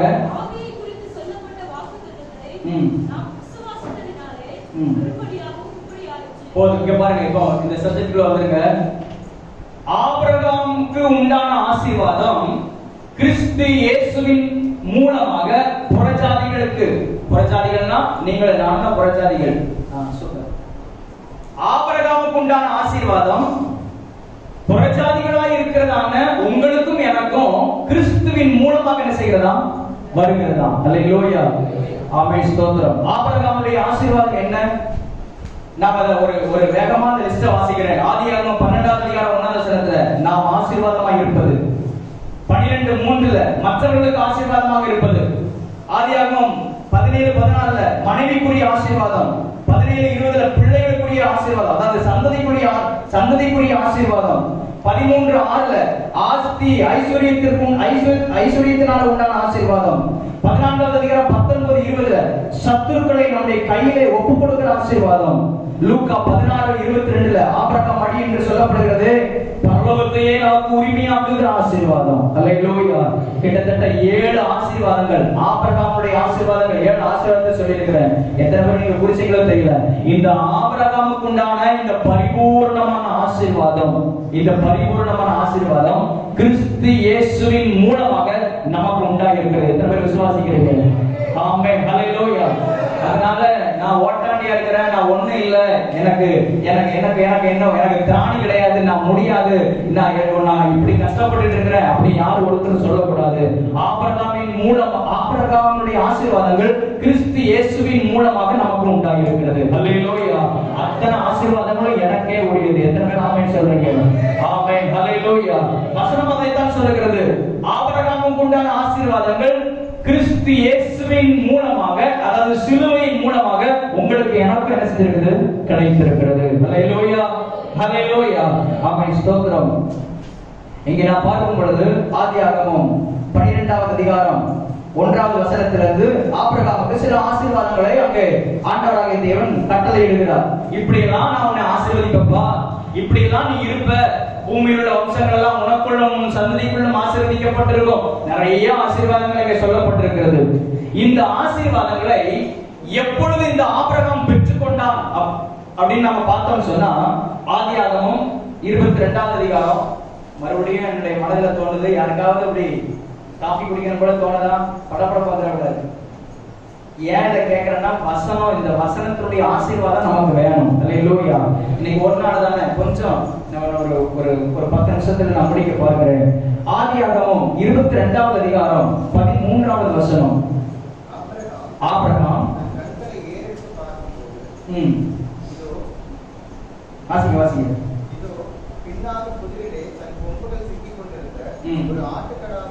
ஒரு ஆட்டுக்கடாவை கண்டான். அப்பொழுது ஆபிரகாம் போய் கடாவை பிடித்து அதை தன் குமாரனுக்கு பதிலாக தகன பலியிட்டான். அல்லேலூயா. அந்த ஆட்டுக்கடாவை பிடித்து கொண்டு வந்து தன்னுடைய குமாரனுக்கு பதிலாக தகன பலியிட்டான். அல்லேலூயா. ஒரு ஆட்டுக்கடாவை பலியாக அங்கே செலுத்தினான் என்று நாம் பார்க்கிறோம். அப்போ இந்த ஆபிரகாம் அங்கே பலி மிருகத்தை காணிக்கையாக கொடுக்கும் பொழுது அங்கே ஆட்டுக்கடாவை பலியாக ஒப்பு கொடுத்த பிற்பாடு இந்த ஆசீர்வாதங்கள் ஆபிரகாமுடைய வாழ்க்கையில நிறைவேற தொடங்குகிறது. அல்லேலூயா. ஏற்கனவே ஆபிரகாமுக்கு 12வது அதிகாரம் 1வது வசனத்திலிருந்து ஆபிரகாமுக்கு சில ஆசீர்வாதங்களை கொடுத்துட்டாரு.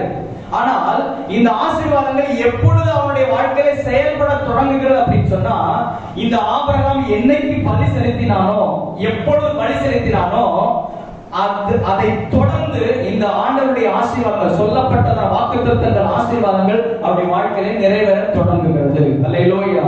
வாசிங்களேன், கீழே 14வது வசனத்துல இருந்து வாசிங்களேன். ஆபிரகாம் அந்த இடத்துக்கு யெகோவா ஈரே என்று பெயரிட்டார். அதனாலே கர்த்தருடைய பர்வதத்திலே காத்துக் கொள்ளப்படும் என்று இந்நாள் வரைக்கும் சொல்லப்பட்டு வருகிறது. கர்த்தருடைய தூதனானவர் 2ஆம் தரம் வானத்திலிருந்து ஆபிரகாமை கூப்பிட்டு, நீ உன் புத்திரன் என்றும் உன் ஏகசுதன் என்றும் பாராமல் அவரை ஒப்பு கொடுத்து இந்த காரியத்தை செய்தபடி. பாருங்க, நீ உன் புத்திரன் என்றும் உன் ஏகசுதன் என்றும் பாராமல் அவரை ஒப்பு கொடுத்து இந்த பலியை செய்தபடியினாலே. 17வது வசனத்திலிருந்து மறுபடியும் அந்த ஆசீர்வாதம் தொடங்குகிறது. நான் உன்னை ஆசீர்வதித்து உன் சந்ததியை வானத்து நட்சத்திரங்களை போலவும் கடற்கரை மணலை போலவும் பெருக்க பண்ணுவேன். அந்த வசனங்கள் எல்லாம் என்ன செய்கிறது? மறுபடியும் ஆபிரகாமுக்கு உறுதிப்படுத்தப்படுகிறது. என் சொல்லுக்கு கீழ்ப்படித்தபடியினால் உன் சந்ததிக்குள் பூமியில் உள்ள சகல ஜாதிகளும் ஆசீர்வதிக்கப்படும் என்று என் பேரில் ஆணையிட்டேன் என்று கர்த்தர் சொல்லுகிறார். அல்லேலூயா. அவன் ஒரு பலி மிருகம் பலியிடப்பட்ட பொழுது, ஆபிரகாம் ஆட்டுக்கடாவை பலி செலுத்திய பிற்பாடு அந்த ஆசீர்வாதம் அவருடைய வாழ்க்கையில உறுதிப்படுத்தப்படுகிறது. அதை தொடர்ந்து அவருடைய வாழ்க்கையில ஆசீர்வாதங்கள் தொடர்ந்து அவருடைய வாழ்க்கையில் என்ன செய்கிறது? வந்து கொண்டே இருக்கிறது. ஆண்டவர் சொன்ன வாக்குத்தத்தங்கள் என்ன செய்யுது? நிறைவேறிக் கொண்டே இருக்கிறது. அல்லேலூயா. இப்ப நான் சொல்றேன், பலி மிருகத்தினாலே ஆபிரகாமுக்கு அவ்வளவு ஆசீர்வாதமாய் மாறுமானால், ஒரு சாதாரண ஒரு ஆட்டுக்கடாவினாலே, ஆட்டுக்கடாவினுடைய ரத்தத்தின் மூலமாக ஆபிரகாமுக்கு அந்த ஆசீர்வாதம் கிடைக்குமானால், உங்களுக்காகவும் எனக்காகவும் அவன் ஸ்தோத்திரம், தன்னையே பலியாக ஒப்பு கொடுத்ததான தேவன், தன்னையே ஒப்பு கொடுத்ததான குமாரனாகிய இயேசு, அவர் தன்னுடைய முழு ரத்தத்தை நமக்காக சிந்திருக்கிறாரே. அவர் பழுதற்ற ஆட்டுக்குட்டி மாத்திரமல்ல, அவர் பழுதற்ற அவன் ஸ்தோத்திர தேவகுமாரனாக இருந்தார். அவர் பழுதற்றவராக இருந்தார், பரிசுத்தமுள்ளவராக இருந்தார். ஒரு பரிசுத்தமான ரத்தம் உங்களுக்காக எனக்காக சிந்தப்பட்டிருக்கிறது என்று சொன்னார். ஆபிரகாமை காட்டிலும் அவன் ஸ்தோத்திர அந்த ஆசீர்வாதம் நமக்கு உரிமையாக்கப்படும். விசுவாசிக்கிறவங்க நல்ல கையை தட்டி அல்லேலூயா. இதை நான் விசுவாசிக்கிறேன். நான் விசுவாசிக்கிறதுனால நான் பிரசங்கம் பண்றேன். நீங்களும் விசுவாசிக்கிற ஆண்டவர் கிருபை தருவாராக. அல்லேலூயா. ஒரு சாதாரணமான ஒரு ஆட்டுக்குட்டியுடைய ஆட்டுக்கடாவுடைய ரத்தத்தின் மூலமாகவே ஆபிரகாமுக்கு அவ்வளவு பெரிய ஆசீர்வாதம் கிடைக்குமானால், பஸ்கா ஆட்டுக்குட்டியாக எனக்காக தன்னையே ஜீவபலியாக ஒப்பு கொடுத்த இயேசு கிறிஸ்துவின் மூலமாக, ஏன்னா அவருக்குள்ளதான் எல்லாமே இருக்குது. இயேசு கிறிஸ்துவுக்குள்ளதான் எல்லாமே இருக்குது. அவர் மூலமா தான் சகலமும் சிருஷ்டிக்கப்பட்டிருக்கிறது. அவர் மூலமாகத்தான் எல்லாமே. ஆக அவர் சிந்தின ரத்தத்தின் மூலமாக அவருக்குரிய எல்லாம் எனக்கு உண்டாகி இருக்கிறது. ஆமென் சொல்லுங்க. ஆமென். ஹல்லேலூயா. ஆமென். ஸ்தோத்திரம். இதை நம்ம இன்னும் அதிகமாக தியானிக்கலாம், சமயம் இல்லை. நான் அடுத்த பகுதிக்கு நான் கடந்து போகிறேன். ஆமென். ஆபிரகாம் இரண்டாவது பாயிண்ட். ஆபிரகாம் தன்னுடைய சுய ஆசீர்வாதத்தை அவன் சுமந்தான். அதாவது ஆபிரகாம், ஈசாக்கு, யாக்கோபு அவங்களுடைய சந்ததிகள் எல்லாரும் அவர்கள் தங்களுடைய சுய ஆசீர்வாதத்தை சுமந்தார்கள். இன்னும் இத ஹிஸ்டாரிக்கலா சொல்ல போனா, அவர்களுடைய கைகளில் எல்லாம் கோல் கொடுக்கப்பட்டிருக்கும். கோல்னா என்னது? ஒரு கம்பு. அந்த கம்பு எல்லாருடைய கையிலையும் இருக்கும். அதுதான் அந்த கோல் தான் அன்றைக்கு இருந்ததான முற்பிதாக்களுக்கு, அன்றைக்கு இருந்ததான இஸ்ரவேல் ஜனங்களுக்கு அதுதான் அவர்களுக்கு சொத்து. இன்னைக்கு நமக்கு என்ன சொத்து? எனக்கு சொத்தே இல்லைன்னு சொல்றீங்களா? பரவாயில்ல. முற்பிதாக்கள் அவங்களுக்கு எல்லாருக்குமே சொத்து என்னது? ஒரு கோல். இதுக்கு ஆதாரமாக இந்த சில வசனங்கள் எல்லாம் பார்க்கிறேன், வாசிக்க பாருங்க. அதாவது அந்த கோல்ல தான் அவருடைய சொத்து பத்திரங்கள் எல்லாமே என்ன செய்யப்பட்டிருக்குமா? எழுதப்பட்டிருக்குமா? அவர்களுடைய சொத்துக்குரிய மதிப்பு எல்லாமே அந்த கோலில தான் குறிக்கப்பட்டிருக்கும். எல்லாருடைய கைகளிலும் கோல்கள் இருந்தது. அதற்கு ஆதாரமாக நிறைய நம்ம பார்க்கலாம். ஆதியாகமம் 32வது அதிகாரம் 10வது வசனத்துல யாக்கோபு வெறும் கோல் கையுமாக புறப்பட்டான் அப்படின்னா யாக்கோபுடைய கையில கோல் என்ன செய்தது இருந்தது.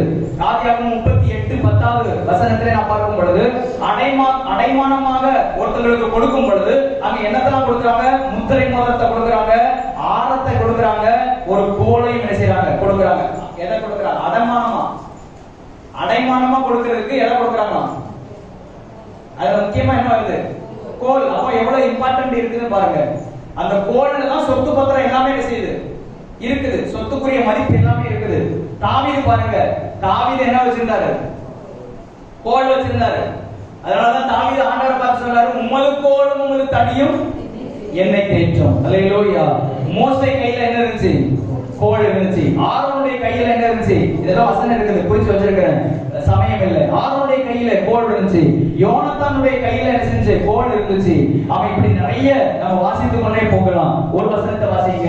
அவன் ஸ்தோத்திரம். இவர்கள் எல்லாரும் இந்த கோலிலே அவர்கள் தன்னுடைய சொத்து பத்திரத்தை எழுதி வைத்திருப்பார்கள். தங்களுக்குரிய எல்லாவற்றையும் அந்த கோலில தான் குறிக்கப்பட்டிருக்கும். அந்த எங்க போனாலும் இந்த கோலை என்ன செய்ய மாட்டாங்க? விட மாட்டாங்க. இந்த கோல்ல தான் எல்லா ஆசீர்வாதங்களும் அதுக்குரிய எல்லாமே அதுல தான் என்ன செஞ்சிருக்கும்? அடங்கி இருக்கும். இந்த கோலை அவர்கள் வைத்திருப்பார்கள். ஆபிரகாமும் வைத்திருந்தான். தன்னுடைய ஆசீர்வாதத்தை தன்னுடைய பிள்ளைகளுக்கு கொடுக்கும் பொழுது இந்த கோலை வைத்து தான் என்ன செய்வாங்க?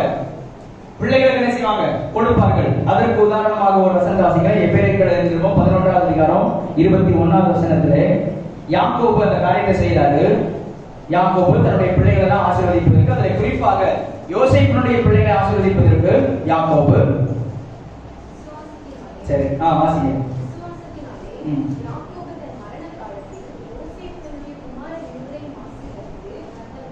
தன் கோலின் முனையிலே சாய்ந்து தொழுது கொண்டான். அல்லேலூயா. பிள்ளைகளுக்கு ஆசீர்வாதத்தை கொடுக்கிறது, பிள்ளைகளை ஆசீர்வதிப்பதற்கும் இந்த கோலை வைத்து தான் செய்வார்கள், ஆசீர்வதிப்பார்கள் என்று நாம் பார்க்கிறோம். இந்த கோல்ல தான் அவர்களுக்குரியதான அந்த வாக்குத்தத்தங்கள் அடங்கியிருக்கும். இந்த கோல்ல தான் அவர்களுடைய சொத்துக்கள் எல்லாமே அடங்கியிருக்கும். இந்த கோலை நான் இப்ப பாயிண்ட் வர்றேன். ஆபிரகாம், ஈசாக்கு, யாக்கோபு, இஸ்ரவேலர்கள் அவர்கள் எல்லாரும் இந்த அதாவது தன்னுடைய சுய ஆசீர்வாதத்தை அவர்கள் சுமந்து திரிந்தார்கள். ஆனால் இயேசு கிறிஸ்து ஒருவர் மாத்திரமே, எனக்காக பலியாக ஒப்புக் கொடுக்கப்பட்ட இயேசு ஒருவர் மாத்திரமே, அவர் தனக்கானவைகளை மட்டும் அல்ல, தனக்கானவைகளுக்காக அவர் சுமக்கல. அந்த கோலை அவன் கோல் என்று சொன்னால் சிலுவை என்பது அது கோலுக்கு அடையாளமாக இருக்கிறது. அவர் தனக்கான ஆசீர்வாதத்தை அவர் சுமக்கவில்லை. உங்களுக்காகவும் எனக்காகவும் கொடுக்கப்படுகிற அத்தனை ஆசீர்வாதத்தையும் அத்தனை வாக்குத்தத்தையும் அவர் தன்மையிலே சுமந்தார். அல்லேலூயா. அவர் சுமந்து கொண்டு கொள்கலாமடைக்கு நேராக அந்த சிலுவையை சுமந்து செல்கிறார். அல்லேலூயா. இந்த சம்பவம் புரிஞ்சிச்சுதானே? எல்லாருமே கோலிலே அவர்கள் தன்னுடைய சொத்து பத்திரத்தை வைத்திருந்தார்கள். தங்களுக்குரியதான எல்லா மதிப்புகள் எல்லாமே அதில்தான் எழுதப்பட்டிருக்கும். அதை அவர்கள் தங்களுக்குரிய ஆசீர்வாதத்தை தாங்களே சுமந்து திரிந்தார்கள். ஆனால் இயேசு கிறிஸ்து ஒருவர் மட்டும்தான் அவருடைய எல்லாவற்றையும் உங்களுக்காகவும் எனக்காகவும் அவர் சிலுவையை அவர் சுமந்தார். அல்லேலூயா. அவன் ஸ்தோத்திரம். இன்னமும் இதை நான் ஒரு இடத்துல நான் ஒரு செய்தியில கேள்விப்பட்டதுனால அந்த காரியத்தை நான் சொல்றேன். இது இந்த கோலின் நுனியிலே அவருடைய பெயர் குறிக்கப்பட்டிருக்குமா? யாருடைய கோலோ அவர்களுடைய பெயர் கோலின் நுனியிலே அது குறிக்கப்பட்டிருக்கும் என்று அங்கே சரித்திரத்தில் நாம் வாசிக்க முடியும். இங்கே இயேசு கிறிஸ்துவினுடைய சிலுவையினுடைய நுனியிலே மேல் பகுதியிலே என்ன பெயர் குறிக்கப்பட்டிருந்தது? ஒரு பெயர் குறிக்கப்பட்டிருந்தது.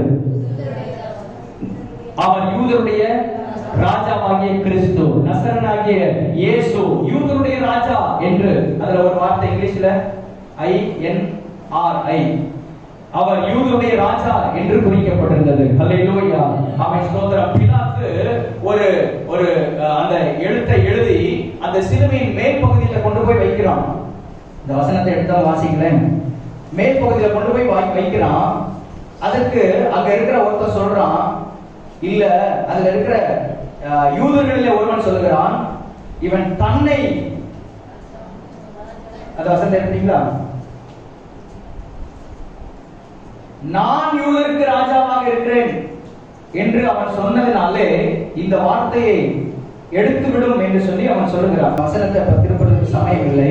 அதுல ஒருத்தர் சொல்றான், அப்பொழுது யூதருடைய பிரதான ஆசாரியர் பிலாத்துவை நோக்கி, யூதருடைய ராஜா என்று நீர் எழுதாமல் தான் யூதருடைய ராஜா என்று அவர் சொன்னதாக எழுதும் என்றார். யூதருடைய ராஜா என்று எழுதாமல் தான் யூதருடைய ராஜா என்று சொன்னதாக. யூதருடைய ராஜான்னு சொன்னது யாரு? இவன் தான் சொல்லிட்டு இருக்கான். இவன் தான், என் வாயிலிருந்து அந்த வார்த்தை வரக்கூடாது. இவர் தான் யூதருடைய ராஜா என்று சொல்லிக் கொண்டிருக்கிறார். ஆனால் இவர் யூதருடைய ராஜா இல்ல. அதனால இந்த பேரை கொஞ்சம் என்ன செய்யுங்க, மாத்துங்க. அதுக்கு பிலாத்து சொல்றான், எழுதினது எழுதினது. ஹல்லேலூயா. என்னது எழுதப்பட்டது? அவர்தான் ராஜா. ஹல்லேலூயா. அவரே ராஜாதி ராஜா, அவரே கர்த்தாதி கர்த்தா. அவங்க சும்மா அந்த பேரை எழுதி வச்சிருந்தாலும் அவன் பிலாத்து சொல்றான், எழுதினது எழுதினது. ஹல்லேலூயா. அவன் ஸ்தோத்திரம். அந்த பேர் மேலே எழுதப்பட்டிருக்கும். இயேசு கிறிஸ்துவுக்கு மேலே அவருடைய பேர் எழுதப்பட்டிருக்கிறது. அவரே சர்வத்துக்கு ராஜாவாக இருக்கிறார். உங்களுக்கும் எனக்கும் அவரே ரட்சகராக ராஜாதி ராஜாவாக இருக்கிறார். கரங்களை தட்டி கர்த்தரை மகிமைப்படுத்துவோமாக. ஆமென். ஹல்லேலூயா. ஹல்லேலூயா. ஆமென். ஸ்தோத்திரம். இந்த ஆபிரகாம், ஈசாக்கு, யாக்கோபு இவங்கெல்லாம் அந்த கோலை சுமந்தாங்களே, இந்த எப்பொழுதெல்லாம் இந்த ஆசீர்வாதத்தை அவங்க சுதந்திரிக்கணுமோ அப்பொழுதெல்லாம் ஒரு பலிமிருகத்தை அவங்க பலியாக ஒப்பு கொடுத்து அதனுடைய ரத்தத்தை எடுத்து இந்த கோலில் என்ன செய்வார்கள்? தெளிப்பார்கள். அப்பொழுது அந்த ஆசீர்வாதம் இவர்களுக்கு என்ன செய்யும்? வந்து சேரும். ஆனால் நீங்கள் நான் ஆராதிக்கிறதான இயேசு ஒருவர் மட்டும்தான். அவர் தன்னுடைய கோல் முழுவதும், தன்னுடைய சிலுவை முழுவதும் மேலிருந்து கீழ் தொடங்கி தெளிக்கல. அவருடைய ரத்தத்தை எடுத்து செய்யல, தெளிக்கல. மேலிருந்து கீழ் தொடங்கி ஒன்று விழாதபடிக்கு அந்த கோல்ல என்னது அந்த கோல்ல என்ன இருக்குது? சிலுவை என்கிற அந்த கோல்ல என்ன இருக்குது? உங்களுக்கும் எனக்கும் கொடுக்கக்கூடியதான வாக்குத்தத்தம் இருக்குது. உங்களுக்கும் எனக்கும் கொடுக்கக்கூடியதான ஆசீர்வாதங்கள் இருக்கிறது. உங்களுக்கும் எனக்கும் கொடுக்கக்கூடியதான சொத்து பத்திரம் அதில் எழுதப்பட்டிருக்கிறது. அந்த கோல் முழுவதுமாக அவருடைய ரத்தத்தினாலே அதை நனைத்தால் மாத்திரமே உங்களுக்கு எனக்கு அந்த ஆசீர்வாதம் வந்து சேரும். ஹல்லேலூயா. அந்த ஆசீர்வாதம் உங்களுடைய வாழ்க்கையில படிக்கும் என்பதற்காக அவர் மேல் தொடங்கி கீழ் வரைக்கும் தன்னுடைய சுய ரத்தத்தினாலேயே அதை நனைத்தார். ஹல்லேலூயா. அவன் ஸ்தோத்திரம். அவர்களெல்லாம் தங்களுடைய சுயலாபத்திற்காக செய்தார்கள். ஆனால் இயேசு கிறிஸ்து ஒருவர் உங்களுக்காக எனக்காகவும் தன்னையே ஜீவபலியாக ஒப்பு கொடுத்து அத்தனை ஆசீர்வாதத்தையும், அதிலேயும் குறிப்பாக இதில் இருக்கிற ஒரு வாக்குத்தத்தமும் இந்த சிலுவையின் மூலமாக பிறக்கிற சந்ததி பெற்றுக்கொள்ளாமல் நினைச்சிடக்கூடாது, போயிடக்கூடாது என்பதற்காக அவர் தன்னுடைய சுய ரத்தத்தை முழுவதுமாக சிலுவையிலே நனைத்தார். ஹல்லேலூயா. விசுவாசிக்கிறீங்களா? ஆமென். ஹல்லேலூயா. இந்த விசுவாசிக்கிறவர்களுக்கு இந்த வார்த்தை நிறைவேறும். ஆமென் சொல்லுங்க. ஆமென். ஹல்லேலூயா. ஆமென். ஸ்தோத்திரம். வாக்குத்தத்தங்கள் எல்லாம் வசனம் சொல்லுகிறது. ஆமென். கிறிஸ்து இயேசுவுக்குள்ளாக வாக்குத்தத்தங்கள் எல்லாம் ஆமென்றும் ஆமென் என்றும் இருக்கிறது என்று சொல்லப்பட்டிருக்கிறது. அந்த சிலுவையின் மூலமாக அவன் ஒரு சந்ததி பிறக்கிறது. நேற்றைய தினத்துல அவன் ஸ்தோத்திர ஒரு வசனத்திலிருந்து தியானிச்சோம். அதாவது பறவைகளுக்கு கூடும், நரிகளுக்கு குழிகளும் இருக்கிறது, மனுஷகுமாரனுக்கோ தலை சாய்க்க இடமில்லை அப்படின்னு ஒரு வசனத்தை நம்ம தியானிச்சோம். அதிலிருந்து ஒரு சந்ததி பிறப்பதற்காக பறவைகள் கூடு கட்டுகிறது, ஒரு சந்ததி பிறப்பதற்காக நரிகள் குழியை தோண்டுகிறது. இதை கூட நிறைய சொல்லிக்கலாம். ஒரு சந்ததி பிறப்பதற்காக ஒரு பாதுகாப்பு, ஒரு வட்டத்தை எந்த மிருகமானாலும் அதை ஏற்படுத்தும். இதே போல ஒரு சந்ததி பிறப்பதற்காக சிலுவையிலே ஆண்டவர் இயேசு கிறிஸ்து ஆமென் ஸ்தோத்திரம் தன்னை குற்ற நிவாரண பலியாக அவர் ஒப்பு கொடுத்தார். ஹல்லேலூயா. ஏசாயா தீர்க்கதரிசன புத்தகம் 53வது அதிகாரத்தில் நாம் அதை பார்க்கிறோம். அவர் சிலுவையிலே குற்ற நிவாரண பலியாக ஒப்பு கொடுக்கும் பொழுது தமக்கு முன்பதாக இருக்கிற தமது சந்ததியை அவர் கண்டார். ஹல்லேலூயா. ஆமென் ஸ்தோத்திரம். அந்த சந்ததி தான் நீங்களும் நானும். அது கிறிஸ்துவினுடைய சந்ததியாக எண்ணப்படுகிறது. அந்த கிறிஸ்துவினுடைய சந்ததி அது ஆசீர்வதிக்கப்பட்டதான சந்ததி. அது சிலுவையின் மூலமாக வாக்குத்தத்தங்களை சுதந்திரிக்க வேண்டியதான சந்ததி. அதனால நாம் இப்படி இருக்க வேண்டிய அவசியம் இல்லை. சிலுவையின் மூலமாக ஆண்டவர் இயேசு கிறிஸ்து நமக்கு ஏராளமான நன்மைகளை வைத்திருக்கிறார். அத்தனை ஆசீர்வாதங்களும் நமக்கே உரியதாக இருக்கிறது. ஹல்லேலூயா. அவன் இப்படி நாம் சொல்லணும், எனக்காக அவர் யாவையும் செய்து முடித்து விட்டார். ஹல்லேலூயா. எனக்காக சிலுவையில யாவையும் செய்து முடித்து விட்டார். நம்ம முதல்ல பாசமா பிரசங்கம் பண்ணாங்க பாருங்க, நிறைய பிரச்சனைகள், நிறைய பாடுகள், நம்ம கீழ்ப்படியாததுனால, நம்முடைய மீறுதல்கள்னால, நம்முடைய தவறுகளால நிறைய பாடுகளை நம்ம அனுபவித்துக் கொண்டிருக்கிறோம். ஆனால் ஆண்டவருடைய சிலுவையின் மூலமாக அவன் நமக்கு ஏராளமான ஆசீர்வாதங்கள் இருக்கிறது என்பது சில நேரத்தில் நம்முடைய கண்களுக்கு மறைக்கப்பட்டிருக்கிறது. இந்த காலை நேரத்திலையும் அவன் இன்னும் நாம தியானிக்கலாம். இந்த சிலுவையின் மூலமாக ஏராளமான ஆசீர்வாதங்கள் இருக்கிறது. அவன் இன்றைக்கு நமக்கு போதுமானது. நம்ம எல்லாரும் மனங்கள் படிட்டு நம்ம ஜெபம் பண்ணுவோமாக. ஹல்லேலூயா, ஹல்லேலூயா. சிலுவையின் மூலமாக நாம் பெற்றுக்கொண்ட ஆசீர்வாதத்திற்கு அளவே இல்லை. சிலுவையின் மூலமாக நமக்கு ஏராளமான ஆசீர்வாதத்தை ஆண்டவர் நமக்கு தந்திருக்கிறார். ஹல்லேலூயா, ஹல்லேலூயா, ஹல்லேலூயா, ஹல்லேலூயா. பின்னையே நாம் இப்படி இருக்க வேண்டும். நாம் இப்படி இருக்க வேண்டியவர்கள் அல்லவே அல்ல. ஒரு வார்த்தை சொல்றேன், நாம எல்லாருமே இப்படி இருக்க வேண்டியவர்கள் அல்ல.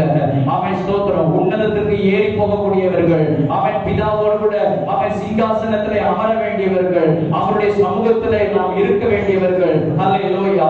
அவரோடு கூட இருந்து ஆளுகை செய்ய வேண்டியவர்கள். அவன் உங்களை என்னையும் ஆண்டவர் ராஜாக்களாக, அவன் ஸ்தோத்திரம், ஹல்லேலூயா, ஆசாரியர்களாக, அவன் ராஜாக்களாக, ராஜரீகமான ஆசாரிய கூட்டமாக ஆண்டவர் நம்மை மாற்றி இருக்கிறார். ஹல்லேலூயா. எவ்வளவு பெரிய உன்னதமான சாங்கியத்தை ஆண்டவர் நமக்கு தந்திருக்கிறார். பரிதாபமாக, பட்டாரக்குட்டியாக, ஒன்று இல்லாம நாம ஸ்தோத்திரம் அப்படி இருப்பதற்காக அல்ல. நமக்கு ஆண்டவர் தந்திருக்கிற ஆசீர்வாதம் அது மேன்மையானது, அது உயர்ந்தது, அது உன்னதமானது. அவன் ஸ்தோத்திரம் அவரோடு கூட இருந்து ஆளுகை செய்யும்படியாக ஆண்டவர் நமக்கு அந்த மேன்மையை தந்திருக்கிறார். சிலுவையின் மூலமாக நித்திய ஜீவனை ஆண்டவர் நமக்கு தந்திருக்கிறார். சிலுவையின் மூலமாக ஆண்டவர் நமக்கு தந்த ஆசீர்வாதம் ஏராளம் உண்டு. கரங்களை தட்டி கர்த்தரை மகிமைப்படுத்துவோமாக. ஆமென், ஆமென், ஹல்லேலூயா. நன்றி ஆண்டவரே, நன்றி ஆண்டவரே, ஹல்லேலூயா. இப்பொழுது ஒரு வார்த்தை சொல்லி, ஆண்டவரே அப்பா ஸ்தோத்திரம், இந்த காலை நேரத்திலையும் இந்த செய்தியை நாங்கள் விசுவாசிக்கிறோம். ஆண்டவரே, சிலுவையின் மூலமாக நீங்க எங்களுக்காக மரித்தது உண்மை. அவன் ஸ்தோத்திரம், இந்த கடைசி இந்த ஜெபத்தை மட்டும் செய்து நாம் இந்த ஆராதனை முடிச்சிருவோம். அவன் முடிந்தவர்கள் மூலங்கள் படிட்டு, ஆண்டவரே சிலுவையில எனக்காக நீர் மரித்தது உண்மை, நான் விசுவாசிக்கிறேன். எனக்காக சிலுவையில ரத்தம் சிந்தினது உண்மை, நான் விசுவாசிக்கிறேன்.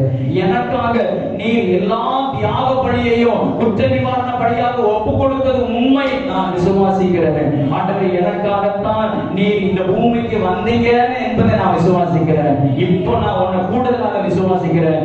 எனக்காக சிலுவையில எல்லாவற்றையும் செய்து முடித்து விட்டீங்க என்பதை நான் விசுவாசிக்கிறேன். அந்த ஆசீர்வாதங்கள் எல்லாம் எனக்கே உரியது. அந்த ஆசீர்வாதங்களை வேற ஒருவர் பறித்து போட முடியாது. அந்த ஆசீர்வாதத்தை சத்துரு திருட முடியாது. அந்த ஆசீர்வாதத்தை யார் ஒருவர் அபகரித்துக் கொள்ள முடியாது என்று நான் விசுவாசிக்கிறவன் சொல்றவங்க மாத்திரம் கரங்களை தட்டி கர்த்தரை மகிமைப்படுத்துவோமாக. ஹல்லேலூயா. இப்பொழுது ஆண்டவரே ஸ்தோத்திரம், இந்த வசனத்தை கேட்டுக் கொண்டிருக்கிற ஒவ்வொருவர் மேலும், ஒவ்வொருவருடைய குடும்பத்திலையும் உங்களுடைய வாக்குத்தத்தங்கள் கிடைப்பதாக, சிலுவையின் மூலமாக கிடைத்த ஆசீர்வாதங்கள் ஒவ்வொருடைய வாழ்க்கையிலையும் கிடைப்பதாக சொல்லி நாங்கள் ஜெபம் பண்றோம். அந்த ரத்தத்தின் மூலமாக ஆண்டவரே ஸ்தோத்திரம், கல்வாரி சிலுவையின் மூலமாக என்னென்ன வாக்குத்தத்தங்கள் எல்லாம் அவன் ஸ்தோத்திரம் இவர்களுடைய அடக்கப்பட்டிருக்கிறதோ அந்த வாக்குத்தத்தங்கள் இவருடைய வாழ்க்கையில் நிறைவாய் படிப்பதாக என்று நாமத்தினாலே ஆசீர்வதிக்கிறேன். அவனை கடைசியாக ஒரு கருத்தை சொல்லி முடிக்கிறேன். அவன் ஸ்தோத்திரம், இயேசு கிறிஸ்து அவர் உலக தோற்றத்திற்கு முன்பதாகவே அடிக்கப்பட்ட ஆட்டுக்குட்டியாக இருக்கிறார் என்று வேதம் சொல்லுகிறது. இது அப்படியே நமக்கு எடுத்துக்கொண்டால் உங்களை என்னையும் ஆண்டவர் உலக தோற்றத்திற்கு முன்பதாகவே தெரிந்து கொண்டார். எபேசியர் நிருபத்தில் 4வது அதிகாரம் 1வது வசனத்தில் இருக்குது, உங்களை என்னையும் உலக தோற்றத்திற்கு முன்பதாகவே தெரிந்து கொண்டார். அப்படியானால் என்ன அர்த்தம்? உலக தோற்றத்திற்கு முன்பதாகவே இன்னென்ன ஆசீர்வாதத்தை இந்தந்த காலகட்டத்திலே நாம் அனுபவிக்க வேண்டும் என்று ஏற்கனவே ஆண்டவர் ஆயத்தம் பண்ணி வச்சிருக்கிறார். ஹல்லேலூயா. ஆதாமுக்கும் ஏவாளுக்கும் பாருங்க, ஏதேன் தோட்டத்துல கொண்டு போய் வைக்கிறதுக்கு முன்னாடியே அவங்களுக்குரிய சகல ஆசீர்வாதத்தை உண்டு பண்ணிட்டு தான் அவர்களை ஏதேன் தோட்டத்துல கொண்டு வந்து வைத்தார். ஹல்லேலூயா. அப்படியானால் உங்களுக்கும் எனக்கும் ஆண்டவர் இன்னும் புதுசா ஒரு ஆசீர்வாதத்தை ஏற்படுத்த போகிறது கிடையாது. இன்னும் புதிதாக ஒரு காரியம் வரப்போகிறது கிடையாது. ஏற்கனவே ஆண்டவர் நமக்காக ஆசீர்வாதங்களை ஏற்படுத்தி வைத்து விட்டார். அதை சுதந்திரிப்பது நம்முடைய கடமை. அதை எப்படி சுதந்திரித்துக் கொள்வது? ஒன்னே ஒன்று விசுவாசித்து, நான் சிலுவையை விசுவாசிக்கிறேன், அவர் ரத்தத்தை நான் விசுவாசிக்கிறேன், எனக்காக மரித்த இயேசுவை நான் விசுவாசிக்கிறேன், அவர் மூலமாக எனக்குரிய ஆசீர்வாதங்கள் எல்லாவற்றையும் நான் பெற்றுக் கொள்ளத்தக்கதாக ஆண்டவர் எனக்கு கிருபை தருவாராக. ஆமென். ஹல்லேலூயா. ஜெபம் பண்றப்பா. ஆண்டவரே ஸ்தோத்திரம். இந்த வசனம் ஒவ்வொருடைய வாழ்க்கையிலும் ஆவியாயும் ஜீவனாயும் ஸ்தோத்திரம் உள்ளே அவருடைய வாழ்க்கையில வெளிப்பட்டதற்காக ஸ்தோத்திரம். இந்த வசனம் கிரியை செய்யட்டும். உங்களுடைய ஆசீர்வாதம் குடும்பங்களிலே தலை தொங்கட்டும் என்று சொல்லி நாங்கள் ஜெபம் பண்றோம்ப்பா. உங்களுடைய நாமம் மகிமைப்படுவதாக, உங்களுடைய நாமம் மகிமைப்படுவதாக. தொடர்ந்து உங்களுடைய கரத்துல தாழ்த்தி அர்ப்பணிக்கிறோம்ப்பா. உங்களுடைய கரத்துல ஒப்பு கொடுக்கிறோம். நீரை மகிமைப்படுவீராக. மீட்பர் இயேசு கிறிஸ்துவின் நாமத்தில் வேண்டிக் கொடுக்கிறோம் ஜீவனுள்ள நல்ல பிதாவே. ஆமென், ஆமென். தொடர்ந்து கிறிஸ்துவை சிலுவையை விசுவாசித்து ஜெபியுங்கள். வியாதிகள், பலவீனங்கள், நமக்கு விரோதமாய் உருவாக்கப்படுகிற ஆயுதங்கள், நமக்கு விரோதமாய் எழுப்புகிறதான எந்த காரியமானாலும் ஒன்று வாய்க்காதே போகும். தேவனுடைய ஆசீர்வாதத்தை நாம் நிறைவாய் பெற்று அனுபவிக்க நம்மால் முடியும்.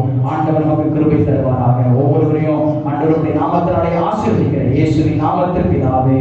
ஆமென். எல்லாரும் சேர்ந்து சொல்லுவோம். என் ஆத்துமாவே என் முழுவதுமே பரிசுத்த நாமத்தை ஸ்தோத்திரி. என் ஆத்துமாவே கர்த்தரை ஸ்தோத்திரி. கர்த்தர் செய்த சகல உபகாரங்களை மறவாதே. ஆமென். நம்முடைய கர்த்தராகிய இயேசு கிறிஸ்துவின் கிருபையும் பிதாவாகிய தேவனுடைய அன்பும் பரிசுத்த ஆவியானவருடைய ஐக்கியமும் சந்தோஷமும் சமாதானமும் நம் அனைவரோடு சகல பரிசுத்தவான்களோடு இன்றும் என்றும் எப்பொழுதும் இருப்பதாக. ஆமென், ஆமென். ஹல்லேலூயா, ஹல்லேலூயா.